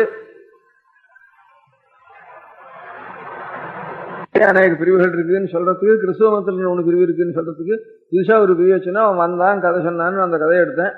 அதுக்காக அவன் சொன்ன மாதிரி பொம்மநாட்டிகளே உள்ள விடாம ஒரு இடம் அப்படி துறவிகளுக்கு தியானத்துக்கு சாதனத்துக்கு அனுகூலமா இருக்குன்னு அவன் சொன்னான். நம்ம தேசத்துலயும் 2 இடம் அப்படி இருக்குன்னுட்டு அதுக்காக சொல்ல வந்தேன். அது சொல்றதுக்கு உத்தேசம் என்னன்னு கேட்டா, இப்ப இந்த மாதிரி மதம்ங்கிறது பெரிய மதம் நிறைய இருந்தாலும் சரி, அதுகளுக்குள்ள சின்ன மதம் இருந்தாலும் சரி, ஒண்ணுக்கு ஒண்ணு சின்ன கலகத்து இருந்தாலும் சரி, எல்லாம் இது வரைக்கும் ஒரு 1000-2000 வருஷமா ஒரே கலகத்துக்கு தான் காரணமா இருந்திருக்கு. அங்க இருந்து அலெக்சாண்ட்ரியான்னுட்டு ஈஜிப்ட்ல ஒரு ஊர் இருக்கு. அந்த ஊர்ல அரேபியா தேசத்துல இருந்து துலுக்கால் வரப்போ அங்க ஒரு பெரிய புஸ்தகசாலை இருந்தது. உலகத்துக்குள்ள பெரிய லைப்ரரி ஒன்று இருந்தது. அங்க துலுக்கு மதத்தை பரவாயிண்டு அங்க இருந்து சண்டைக்கு வந்துட்டு எல்லாரையும் கொளுத்துட்டு ஒரு ஒத்துமையோட அங்க இருந்து அடிச்சுட்டு எல்லாரையும் ஒத்துமை பண்ணிட்டு அங்க இருந்து அந்த தேசத்தெல்லாம், அந்த தேசத்துல ஈட்டு இருந்த பழைய மதத்தெல்லாம் ஒழிச்சு பாக்கி கிறிஸ்துவ மதத்திலையும் ஒழிச்சு ஒரே துலுக்கு மதமா பண்றதுக்காக வர சமயத்துல அந்த புஸ்தகசாலையை பார்த்தா, இந்த புஸ்தகத்துல எல்லாம் நிறைய பெரிய புஸ்தகசாலை, அநேக ஞானம் இருக்கு. இந்த புஸ்தகசாலையில ஞானத்துக்கு கொடுக்க முடியாத நூல்கள்லாம் இருக்கு அப்படின்னு சொன்னா, சரி, அது குரான்ல இருக்கிற விஷயம் அதுல இருக்கா, குரான்ல இல்லாத விஷயம் அதுல இருக்கான்னு கேட்டான். அங்க இருந்து படையெடுத்துன்னு வரோம். குரான்ல இருக்கிற விஷயம் இருங்க. இதே மாதிரி கர்நாடிக் வாரசு நடக்கும் அந்த காலத்துல கூட துருக்காலும் வெள்ளக்காராலும் சேர்ந்து போறப்போ தஞ்சாவூர் சரஸ்வதி மஹால் லைப்ரரியில தஞ்சாவூர் கூட இப்ப பிடிச்சிட்டு அங்க கொஞ்சம் கலகம் நடந்த காலத்துல முதல்ல சரஸ்வதி மஹாலுக்கு நெருப்பு அப்படின்னு சொன்னா, அப்போ ஒரு பந்துன்னு இருந்தா அவர் ரொம்ப யுக்தியா சமாதானம் பண்ணியவால அதுக்கு நெருப்பு வைக்காம பார்த்துட்டு இருந்தாரு. இப்ப சமீபத்துல சரஸ்வதி மஹால் ஜெர்னல் நடக்குது கவர்மெண்ட்ல, அதுக்கு சரஸ்வதி மஹால் கிராண்ட் கொடுத்து அதுக்காக வச்சு ஒரு மாதாந்திர ஜெர்னல் ஒன்று போடுறா. அதுல அந்த ஒரு மகாராஷ்டிர பந்து ரொம்ப யுக்தியா அவள்லாம் கேட்டு அவளை அனுசரிச்சு பேசி அதுக்கு நெருப்பு வைக்காம ரட்சிச்சார். சரஸ்வதி மஹால் இவ்வளவு புத்தகத்தை ஒரு கதை ஒன்று போட்டு இருந்ததுல. அப்புறம் ஒன்னா எடுத்து காட்டினாரா, இதுல குரான் இருக்கு அப்படின்னாரா, குரானுக்கு வியாக்கியானம் இருக்குன்னாரா. அப்புறம் வெள்ளக்காரன் வந்து இது பண்ணாரா, அதுக்கு பைபிள் இருக்குன்னாரா, பைபிளுக்கு 4 வியாக்கியானம் இருக்குன்னாரா, ஹீப்ரு பைபிள் இருக்குன்னாரா, இன்னும் எனக்கு தெரியாது எத்தனையோ பைபிள் இருக்கு இல்லைன்னாரா, நெருப்பு வச்சா அவ்வளவும் போயிடும் அப்படின்னாரா அவர். அதனால பைபிளும் போயிடும் குரானும் போயிடும் அப்படின்னு கொஞ்சம் காட்டி அதில் 5-6 எடுத்துட்டு வந்து காட்டினாரா. இது எனக்கு இன்னும் நான் பண்ணிட்டே இருக்கேன், பார்த்துட்டே இருக்கேன், இன்னும் எனக்கு ஆப்படாத குரானும் பைபிளும் நிறைய இருக்குது அப்படின்னு 5-6 எடுத்துட்டு வந்து காட்டினாரு. சரி, இப்போ நெருப்பு வைக்கிறது கொஞ்ச நாள் பார்த்து ஒத்தி போட்டுக்கோ போட்டுவிட்டா அதுக்கு வந்து ஒத்து போட்டுவிட்டா அவன் ராஜ்யம் ஒத்தி போட்டு வைக்கல அப்படின்ட்டு ஒரு 10 நாளைக்குள்ள போயிட்டா வருஷம் அப்படின்னு ஒரு கதை ஒன்று போட்டிருந்தாரு. அந்த மாதிரி இந்த அலெக்சாண்ட்ரியா இது மாத்திரம் அப்படியே நெருப்பு வச்சாயிட்டுது. இந்த மாதிரி இவ்வளவு பெரிய கலகங்களுக்கெல்லாம் காரணமா இருக்க முடியாத ஜாதியும் மதமும் உலகத்துல என்னத்துக்கு அவசியம் இல்லாத சமாச்சாரம் வச்ச. மனுஷன் ஏதோ ஜீவிக்கணும், யோக்கியனா இருக்கணும், அவ்வளவுதானே. இதுல ஜாதின்னு ஒண்ணு என்னத்துக்கு? ஜாதியை இத்தனை கலகத்துக்கு காரணமா இருக்க. ஜாதின்னு ஒண்ணு இருக்கிறதுனாலதான் ஒருத்தவங்க தான் ஜாதியை வச்சுட்டு அந்த ஜாதி அடி இந்த ஜாதி அடி அவனை பிடிச்ச ஒரு பேர் சொல்றதுக்கு ஒரு காரணமா இருக்கு. அதனால ஜாதியே இல்லாம இருந்தா தேவையில்லையே. மதம்ங்கிறது அதை காட்டணும் பழசா இருக்கே. இது ஜாதி சண்டை கொஞ்சம் சமீபத்து காலத்துல தான் இருக்கு. ஜாதிங்கிறதுக்காக சண்டை உண்டாடுறதுங்கிறது இப்போ சமீப காலத்துல தான் கேட்டிருக்கோம். நம்ம இது அவளாதான் உண்டு பண்ணினாலும் இன்னாரும் இப்போ வெள்ளக்கார இந்த தேசத்துல ராஜ்யபார மன்றத்துல என்னென்ன உழக்கலாம்னா ஜாதியை வச்சுட்டு உழக்கலாம்ங்கிறதுக்காக ஆரம்பிச்சு விட்டுவது இல்லை வாஸ்தவமாக ஏற்பட்டது. நம்ம இன்னும் தீர்மானம் அப்படி சில பேர் சொல்ற அப்படி சொல்ல அவனுக்கு தீர்மானம் சொல்ல வேண்டாம். அதுல வெள்ளக்கார கிளப்பி விட்டு பொழந்தது இன்னும் நீடிச்சிருந்து இன்னும் கொஞ்சம் அவ போனதுக்கு அப்புறம் இன்னும் கொஞ்சம் சக்தி அதுக்கு ஜாஸ்தி ஆயிருக்கா, இல்ல வாஸ்தவத்திலேயே ஜாதியினாலேயே ஏற்பட்ட ஒரு ஜாதி இருக்கிறதுனாலேயே ஏற்பட்ட ஒரு கலகம் அது அப்படிங்கிறது அப்படி ஒன்றா இருக்கட்டும். மத கலகங்கிறது வெள்ளக்காரம் பண்ணி விடல. ஆதி வந்து அது இப்போ துலுக்காலுக்கும் இந்த பாலஸ்டைனுக்கு எல்லாம் குரூசைடுன்னு எத்தனையோ தரம் போப்புகள்ல இருக்கிறவா இந்த கிலாஃபத்துக்கும் போப்புக்கும் பெரிய சண்டைகள் அங்க நிறைய சண்டைகள் இருக்குது. நம்ம தேசம் கேட்க வேண்டாம். ஒரு கோவிலையாவது ஒரு சுவாமிக்காவது மூக்குக்காவது மூலி இல்லாத கோவிலே காண நமக்கு அது பெரிய மானுமெண்டா இருக்கு. நம்ம காலத்தில் இருக்கு நம்ம தேசத்துக்கு முடியாத ஒரு சண்டை இது. அதனால இந்த மாதிரி ஜாதிங்கிறதும் மதங்கிறதும் உலகத்துக்கு இவ்வளவு ஜனங்களுக்கு பிராணிகளுக்கு கஷ்டத்துக்கு காரணமா இருக்க முடியாத ஜாதி மதமும் நமக்கு என்னத்துக்கு இது அவசியமா? மதத்துக்குள்ள பிரிவு இருக்கு, அதுக்குள்ளேயும் அவாந்திர பிரிவு இருக்குங்கிறதுக்காக என்னவோ அவன் கதை எடுத்தேன். அதுக்காக அந்த ஒரு இந்த ஒரு மலையாளம் சிறகுங்க அதை பார்த்து இந்த கதையா இருக்கட்டும் உபகதையா இருக்கட்டும் இந்த உபகதை பாகவதாவோட உபகதைகள் மாதிரி உபகதை நான் சொல்றதுக்கு ஆரம்பிச்சது மதம் என்னத்துக்கு ஜாதி என்னத்துக்கு ஜனங்களுக்கு இவ்வளவு கலகங்களுக்கும் இவ்வளவு கஷ்டங்களுக்கும் காரணமா இருக்க முடியாத ஜாதி மதமும் இருக்கு. இது ஒண்ணு இருக்கணுமா? இது அடியோட இது என்ன பிரயோஜனம் இல்லாம இது ஒண்ணு என்னத்துக்கு இருக்கு அப்படின்னுட்டு இப்போ எல்லாரும் நம்ம சின்ன மனுஷன் முதற்கொண்டு சின்ன கடை வச்சுருக்கிறவங்க முதற்கொண்டு நமக்கு பிரதம மந்திரி காங்கிரஸ்ல போட்டவங்க முதற்கொண்டு எதாவது பேசிட்டு இருக்கா எப்போ பார்த்தாலும் நாமும் கொஞ்சம் பேசணும் தான் நான் மாத்திரம் ஆகிருவோம். எல்லாரும் இதை ஒண்ணுதான் பேசிட்டு இருக்கா நிறைய. அதனால நிச்சயம் என்னென்னத்தையோ பேசுறோம், இதே ஒரு நாளைக்கு பேசுவோம் அப்படின்ட்டு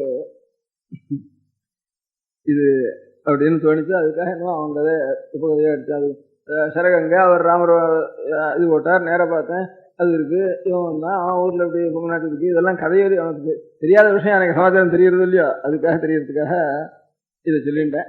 எனக்கு அதுக்கப்புறம் சில சந்தேகம் அதுலயே தோணிச்சு. இப்ப நம்ம தேசத்தில் இருக்கிற ஜாதியினாலையும் மதத்தினாலையும் ஏற்பட்ட ஒரு கலகங்களை காட்டிலும் இன்னும் 2 கலகம் அதுக்காலும் பெருசா இருக்குன்னு தோணிச்சு.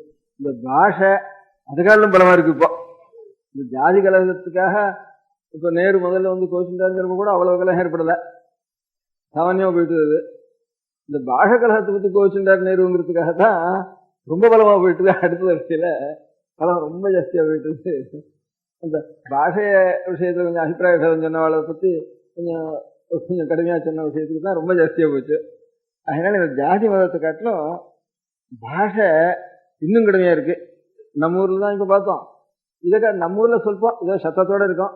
அங்க பம்பாய் எல்லாம் காரியத்தோட இன்னும் கையும் வாங்கியிருந்தாங்க. நம்ம ஊர்களில் சத்தம் இருக்கும், கை அவ்வளவு இருக்காது, கொஞ்சம் சாத்திகமான ஊர் தான் பேரு. அங்க காரியத்துல ரொம்ப பலமா இருந்தது அங்கெல்லாம் வடக்க. அதனால இந்த பாஷை இன்னும் மோசமா இருக்கு. இப்போ அதுதான் இன்னும் பயமா இருக்கு பாஷைகளுக்கு. நம்ம ஊர்ல மாத்திரம் இல்லை, பாகிஸ்தான்லயே ஒருத்தருக்கு ஒருத்தர் அடிதடி ஆயிட்டு பாஷையில. அவளுக்கு பங்காளி உருதுன்னுட்டு அவளுக்கும் அவ துடுக்காளுக்குள்ள ஒத்துமைன்னு பேரு. நம்ம தான் ஒத்துமை இல்லை, அவ ஒத்துமை ஜாதின்னு பேரு. அந்த ஜாதியிலேயே பெங்காலிகளுக்கும் உருதுக்கும் சண்டை வந்து அந்த பாஷை. இங்க தெற்க போனா தமிழுக்கும் சிங்களத்துக்கும் நம்ம தேசத்துல மாத்திரம் இல்லை. அதனால இந்த ஜாதி மதத்தை காட்டிலும் கடுமையா இருக்கிறது இப்போ பாஷை தான் இன்னும் இதுவா இருக்கு. அதனால ஒருத்தரும் பாஷையே பேசப்படாது, பாஷையை ஒழிச்சிடணும், எல்லாம் ஊமையா இருந்துட்டாங்கன்னா இந்த கஷ்டம் இல்லை.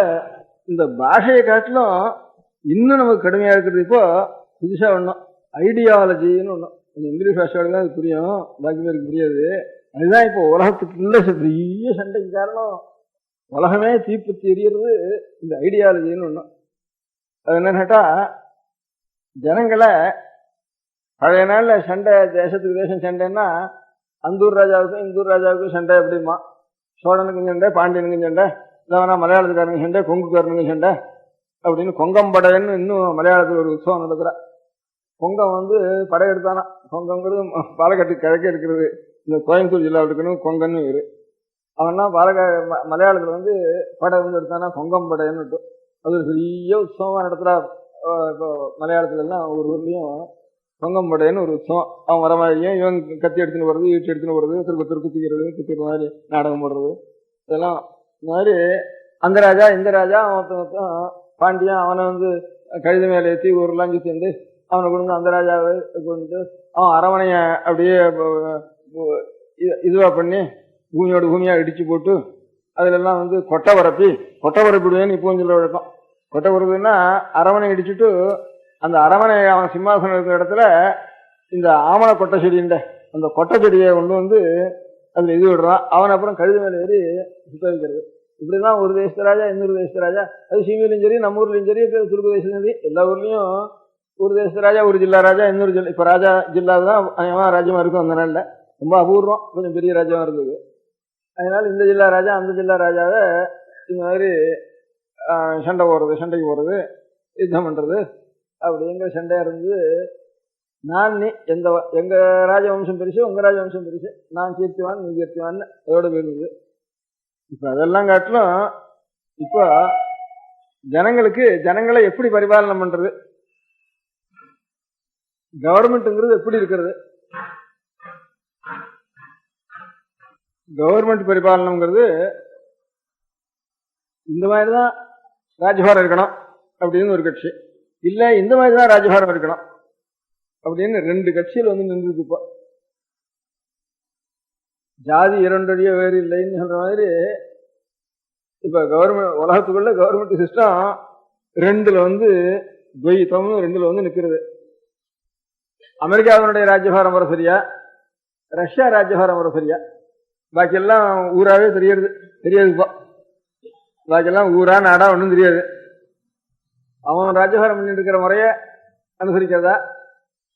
அதாவது கவர்மெண்டினுடைய சிஸ்டம் இருக்க கம்யூனிஸ்ட் கவர்மெண்ட் தேவையா, இல்ல அவனவனுக்கு சொத்து, ஒரு வீடு, ஒரு வாசல் வேணும், குழந்தை, குட்டி, பொண்டாட்டி, புள்ள, இது அப்படி வச்சுட்டு அவனவன் இருந்து ஏதோ அவனோட உழைப்பினால அவன் கொஞ்சம் மேல்மைக்கு வர வேண்டியது தேவையா? இல்ல ஒத்தனுக்கும் ஒன்றும் சுதந்திரம் இல்லை, எல்லாம் ராஜாங்கத்துக்கு தான் சுதந்திரம். வீடோ, குழந்தையோ, பொண்டாட்டியோ, நிலமோ எல்லாம் கவர்மெண்ட்டுக்கு தான் சொந்தம். அதனால கவர்மெண்ட் ஆறாருக்கு பார்த்து, கவர்மெண்ட்னு அறுபத்தான், அவனும் ஒரு மனுஷன் தானே, அவன் பார்த்து ஆறாருக்கு சீட்டு கொடுக்குறானோ, இவ்வளவு அனுப்பிக்கிறாங்கிறானோ அவன் அனுபவிக்க வேண்டியது அப்படிங்கிறது தேவையா? இல்ல ஒவ்வொரு கவர்மெண்ட்டும் அவனவனுக்கு அவன் உழைப்பினால கொஞ்சம் அவன் சம்பாதிச்சுட்டான்னா அந்த சம்பாதிச்சத்துல அவனுடைய சிரமத்துக்கு சிரமப்பட்டு ஒருத்தன் உழைச்சு சம்பாதிச்சான்னா அதுல அவனுக்கு கொஞ்சம் சுவாதந்திரம் கொஞ்சம் தூரத்துக்கு உண்டு. மொத்தம் கவர்மெண்ட்டுக்கு இருந்தாலும் அதில் இந்த முறதேவிலியாங்கிற சண்டையில 2 முறை வந்ததுல பெரிய தேசம் முழுக்க அப்படியே தீப்பத்தி எரியறது. ஒரு நாள் இங்க சொல்றது ஜனங்களே, ஒரு நாள் அங்க சொல்றது, ஒரு நாள் அங்க போறது, ஒரு நாள் ஒருத்தர் சண்டை பிடிச்சிக்கிறது. கொரியால சண்டை, வியட்நாம்ல சண்டை, அதெல்லாம் ஹங்கேரிய சண்டை, இதெல்லாம் இந்த சண்டைய. அப்புறம் இவங்க ஜனங்களை இவங்க ஐயா பண்ணிக்கிறதுங்கிறதுக்காக இவன் துபாக்கி அனுப்புறது, அவங்க கையில சேர்த்துக்கிறதுக்கு அவன் இங்கிருந்து கப்பல்கள் அனுப்புறது. இப்படி ஈஜிப்ட்ல சண்டை, அந்த ஊர்ல சண்டை, இந்த ஊர்ல சண்டை எல்லாம் என்ன. இந்த ஒரு சண்டையில கவர்மெண்டினுடைய முறை எப்படி, கவர்மெண்ட்னால சண்டை. அதனால கவர்மெண்ட் இத்தனை நாள் இருந்ததுனால என்ன பிரயோஜனம்னா சண்டை தான் மிச்சம். பாஷையினால சண்டை, கவர்மெண்ட்னால சண்டை. அதனால கவர்மெண்ட்டும் இருக்கக்கூடாது, பாஷையும் இருக்கக்கூடாது. எல்லாரும் ஊமையா இருக்கணும், எல்லாரும் மிருகங்களா இருக்கணும். காட்டு மிருகங்கள கவர்மெண்ட் கிடையாது இல்லையா? அதனால நாமெல்லாம் கவர்மெண்டே கூடாது. கவர்மெண்ட் இருக்கிறதுனால சண்டை வருது. அதனால ஜாதி இருந்ததுனால எவ்வளவு சண்டை வந்துட்டுது, மதம் இருக்கிறதுனால எவ்வளவு சண்டை வந்துட்டுதுன்னா, ஜாதியினாலையும் மதத்தினாலையும் எவ்வளவு சண்டை வந்திருக்கோ உலகத்துல, அதை காட்டிலும் 1000 மடங்கு சண்டை பாஷையினாலையும் கவர்மெண்ட்னாலையும் வந்துருக்குது. அப்படின்னு சொன்னா நமக்கு எல்லாரும் ஊமையா இருக்கணும், எல்லாரும் மிருகங்களா போகணும், காட்டுல மிருகங்கள் தான் இருக்கணும், மனுஷாலே இருக்கக்கூடாது அப்படின்னு கடைசியில தீர்மானம் பண்ணுவோம். இல்ல அது எப்படி இருந்தாலும் ஏதோ அதுல அடிச்சு பிடிச்சிருந்தாலும் ஆகணும். ஒரு நிமிஷம் முடிவுக்கு தான் வந்தாகணும். அதுக்காக பாஷை இல்லாம இருக்க முடியும். நம்மளால பாஷை பேசிதான் ஆகணும். சண்டை வந்தா ஏதோ பாத்துக்கணும் அதுல அப்படிதான் சொல்றான். அப்ப இதனால பாஷைங்கிறது ஒண்ணு அவசியம், கவர்மெண்ட்டுங்கிறது ஒண்ணு அவசியம்.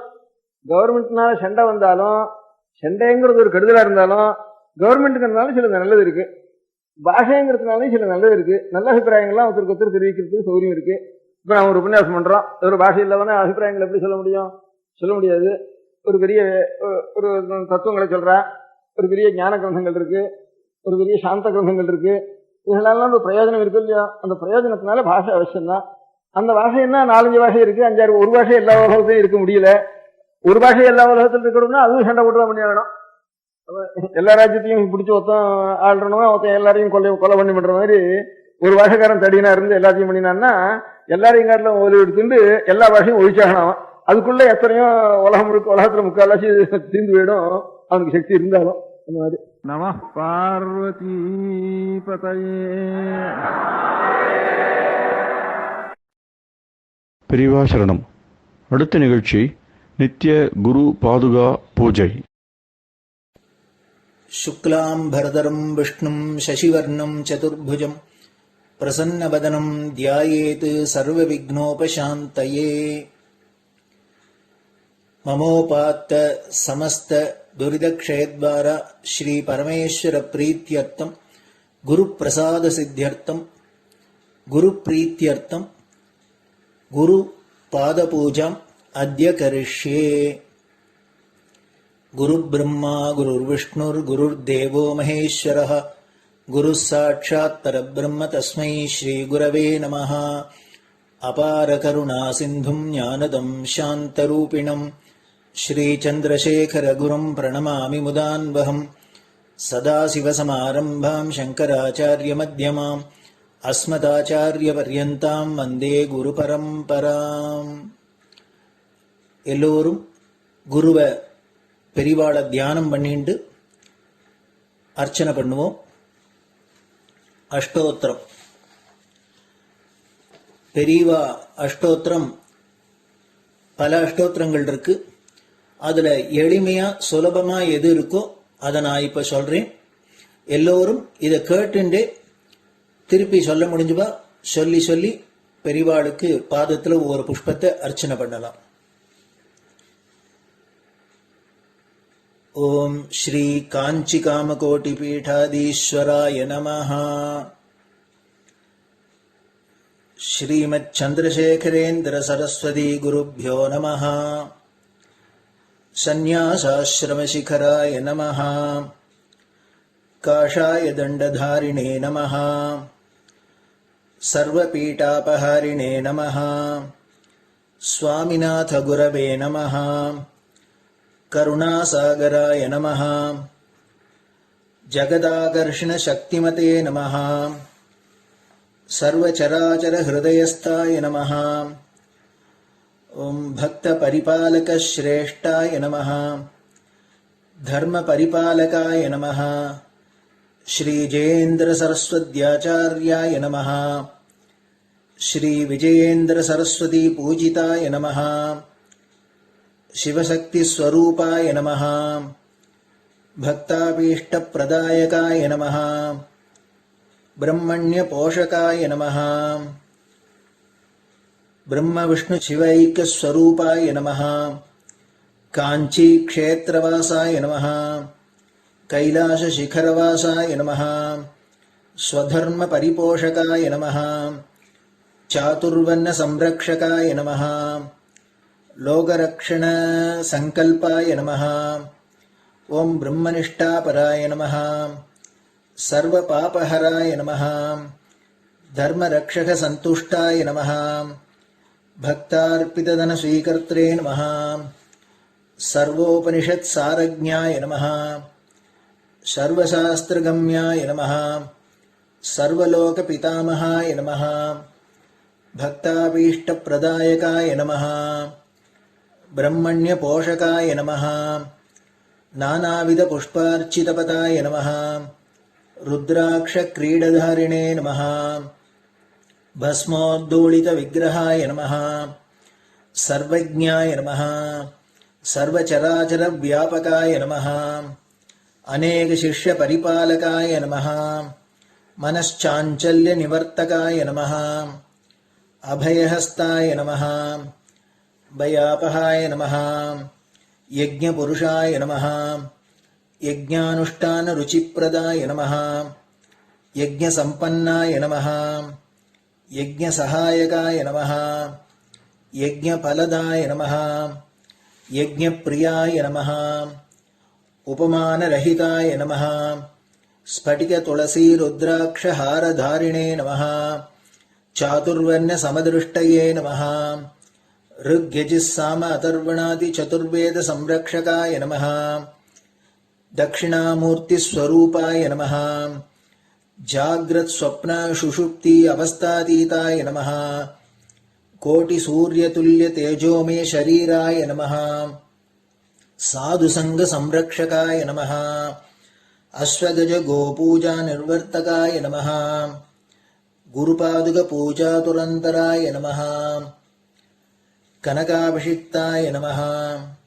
स्वर्णबिल्वदलपूजिताय नमः। सर्वजीवमोक्षदाय नमः। मूकवाक्ताननिपुणाय नमः। नेत्रदीक्षादानाय नमः। द्वादशलिङ्गस्थापकाय नमः। गानरसप्रियाय नमः। ब्रह्मज्ञानोपदेशकाय नमः। सकलकलासिद्धिताय नमः। चातुर्वर्ण्यपूजिताय नमः। अनेकभाषासम्भाषणकोविताय नमः। अष्टसिद्धिप्रदायकाय नमः। ॐ श्रीशारदामठसुस्थिताय नमः। नित्यान्नदानसुप्रीताय नमः। प्रार्थनामात्रसुलभाय नमः। पादयात्राप्रियाय नमः। नानाविधमतपण्डिताय नमः। श्रुतिस्मृतिपुराणज्ञाय नमः।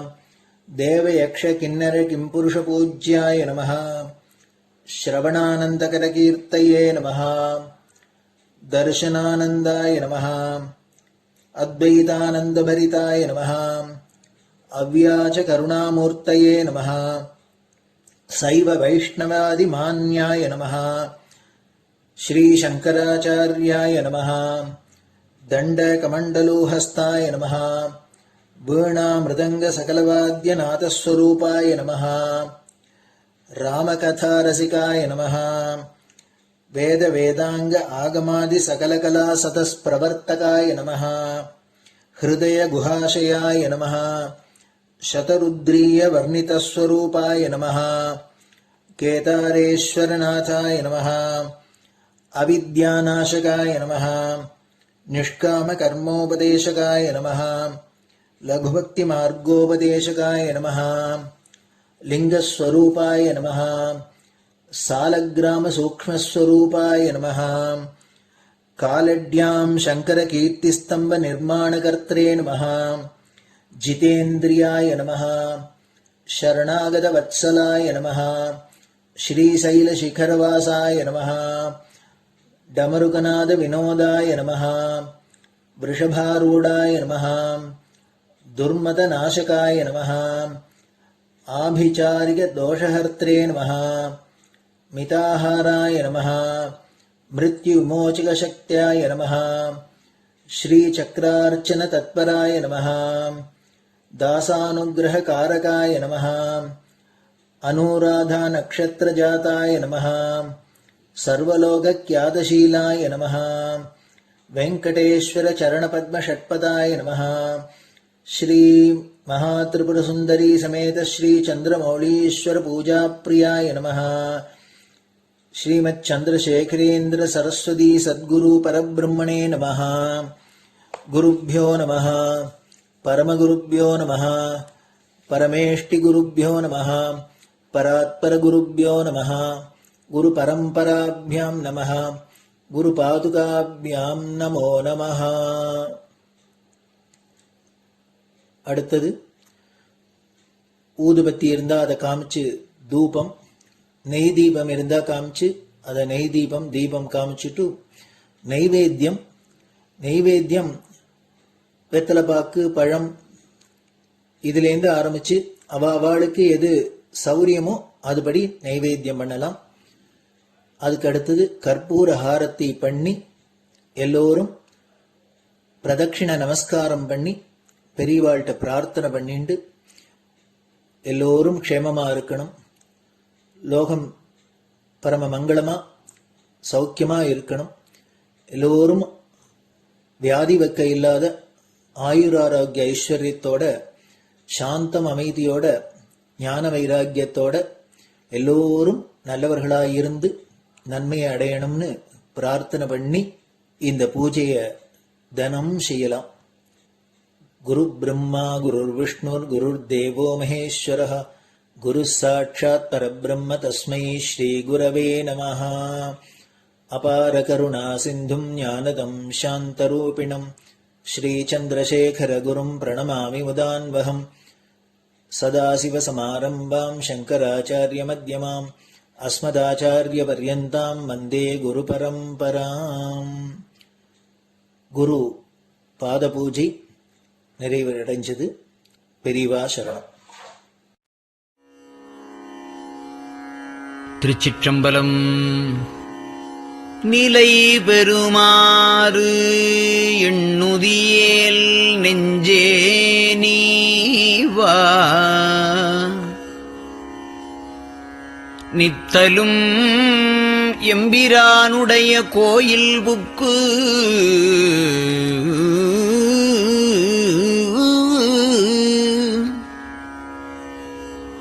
புலர்வதன் முன் அலகிட்டு மெழுக்குமிட்டு பூமாலை புனைந்து ஏத்தி புகழ்ந்து பாடி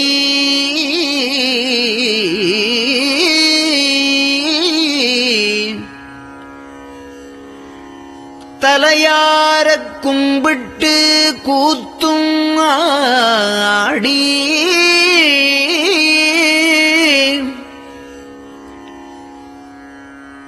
சங்கரா ஜய போற்றி போற்றி என்றும்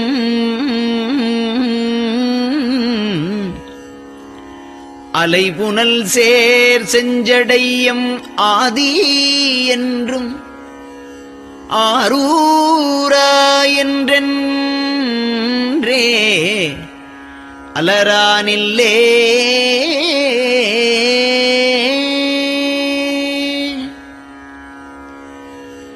தந்தது உந்தன்னை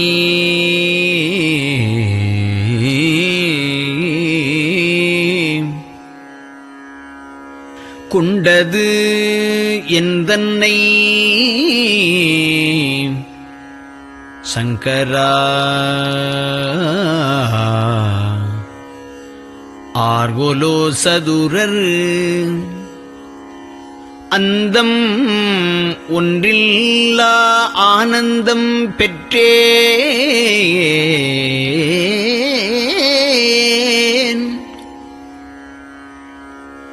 யாது நீ பெற்றது ஒன்று என்பால் சிந்தையே கோயில் கொண்ட எம்பெருமான் திருப்பெரும் துறையுரை சிவனே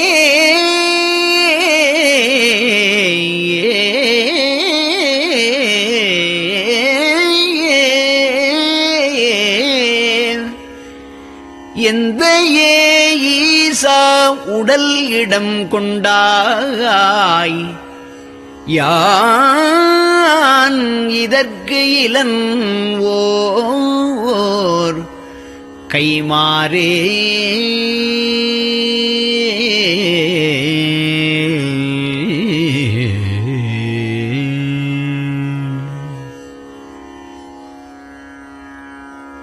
அன்னநடையார் அமுத மொழியார் அவர்கள் பயில் தில்லை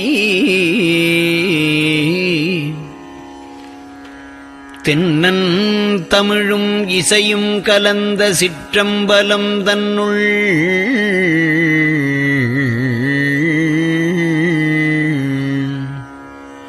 பொன்னும் மணியும் நிறந்த தலத்து புலித்தோல் பியர்க்கிட்டு மின்னின் இடையாள் உமையாள்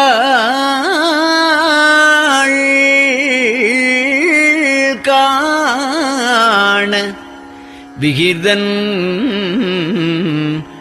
ஆடுமே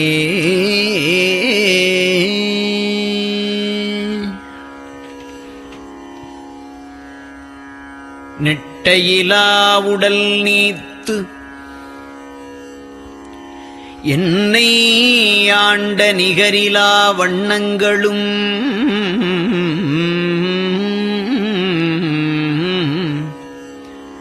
சிட்டன் சிவனடியாரை சீராட்டும் திறங்களுமே சிந்தித்து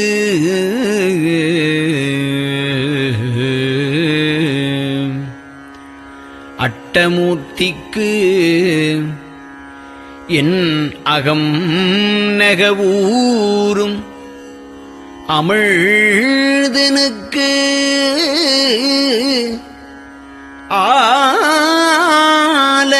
ஆலநீழற்பட்டனுக்கு என்னை தன்பாற்படுத்தானுக்கே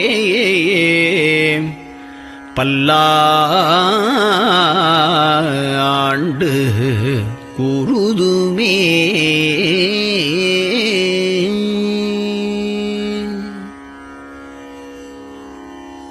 நெஞ்சம்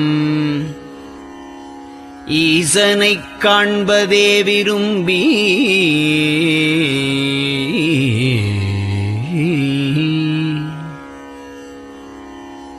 நிரந்தரம் திருவாக்கினில் நிகழ்வது அஞ்செழுத்துமே ஆக ஆளுடைய அம்மை செம்மலர் கைகுவித்து அருளி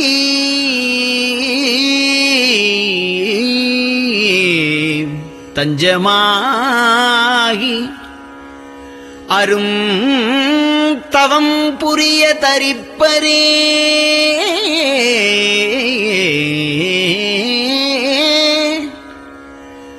அவள் தனிப்பெரும் கணவர்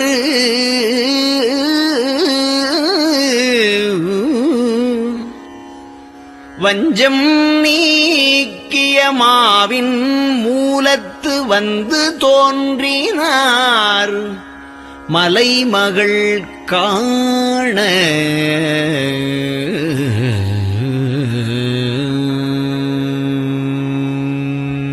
திருச்சிற்றம்பலம்.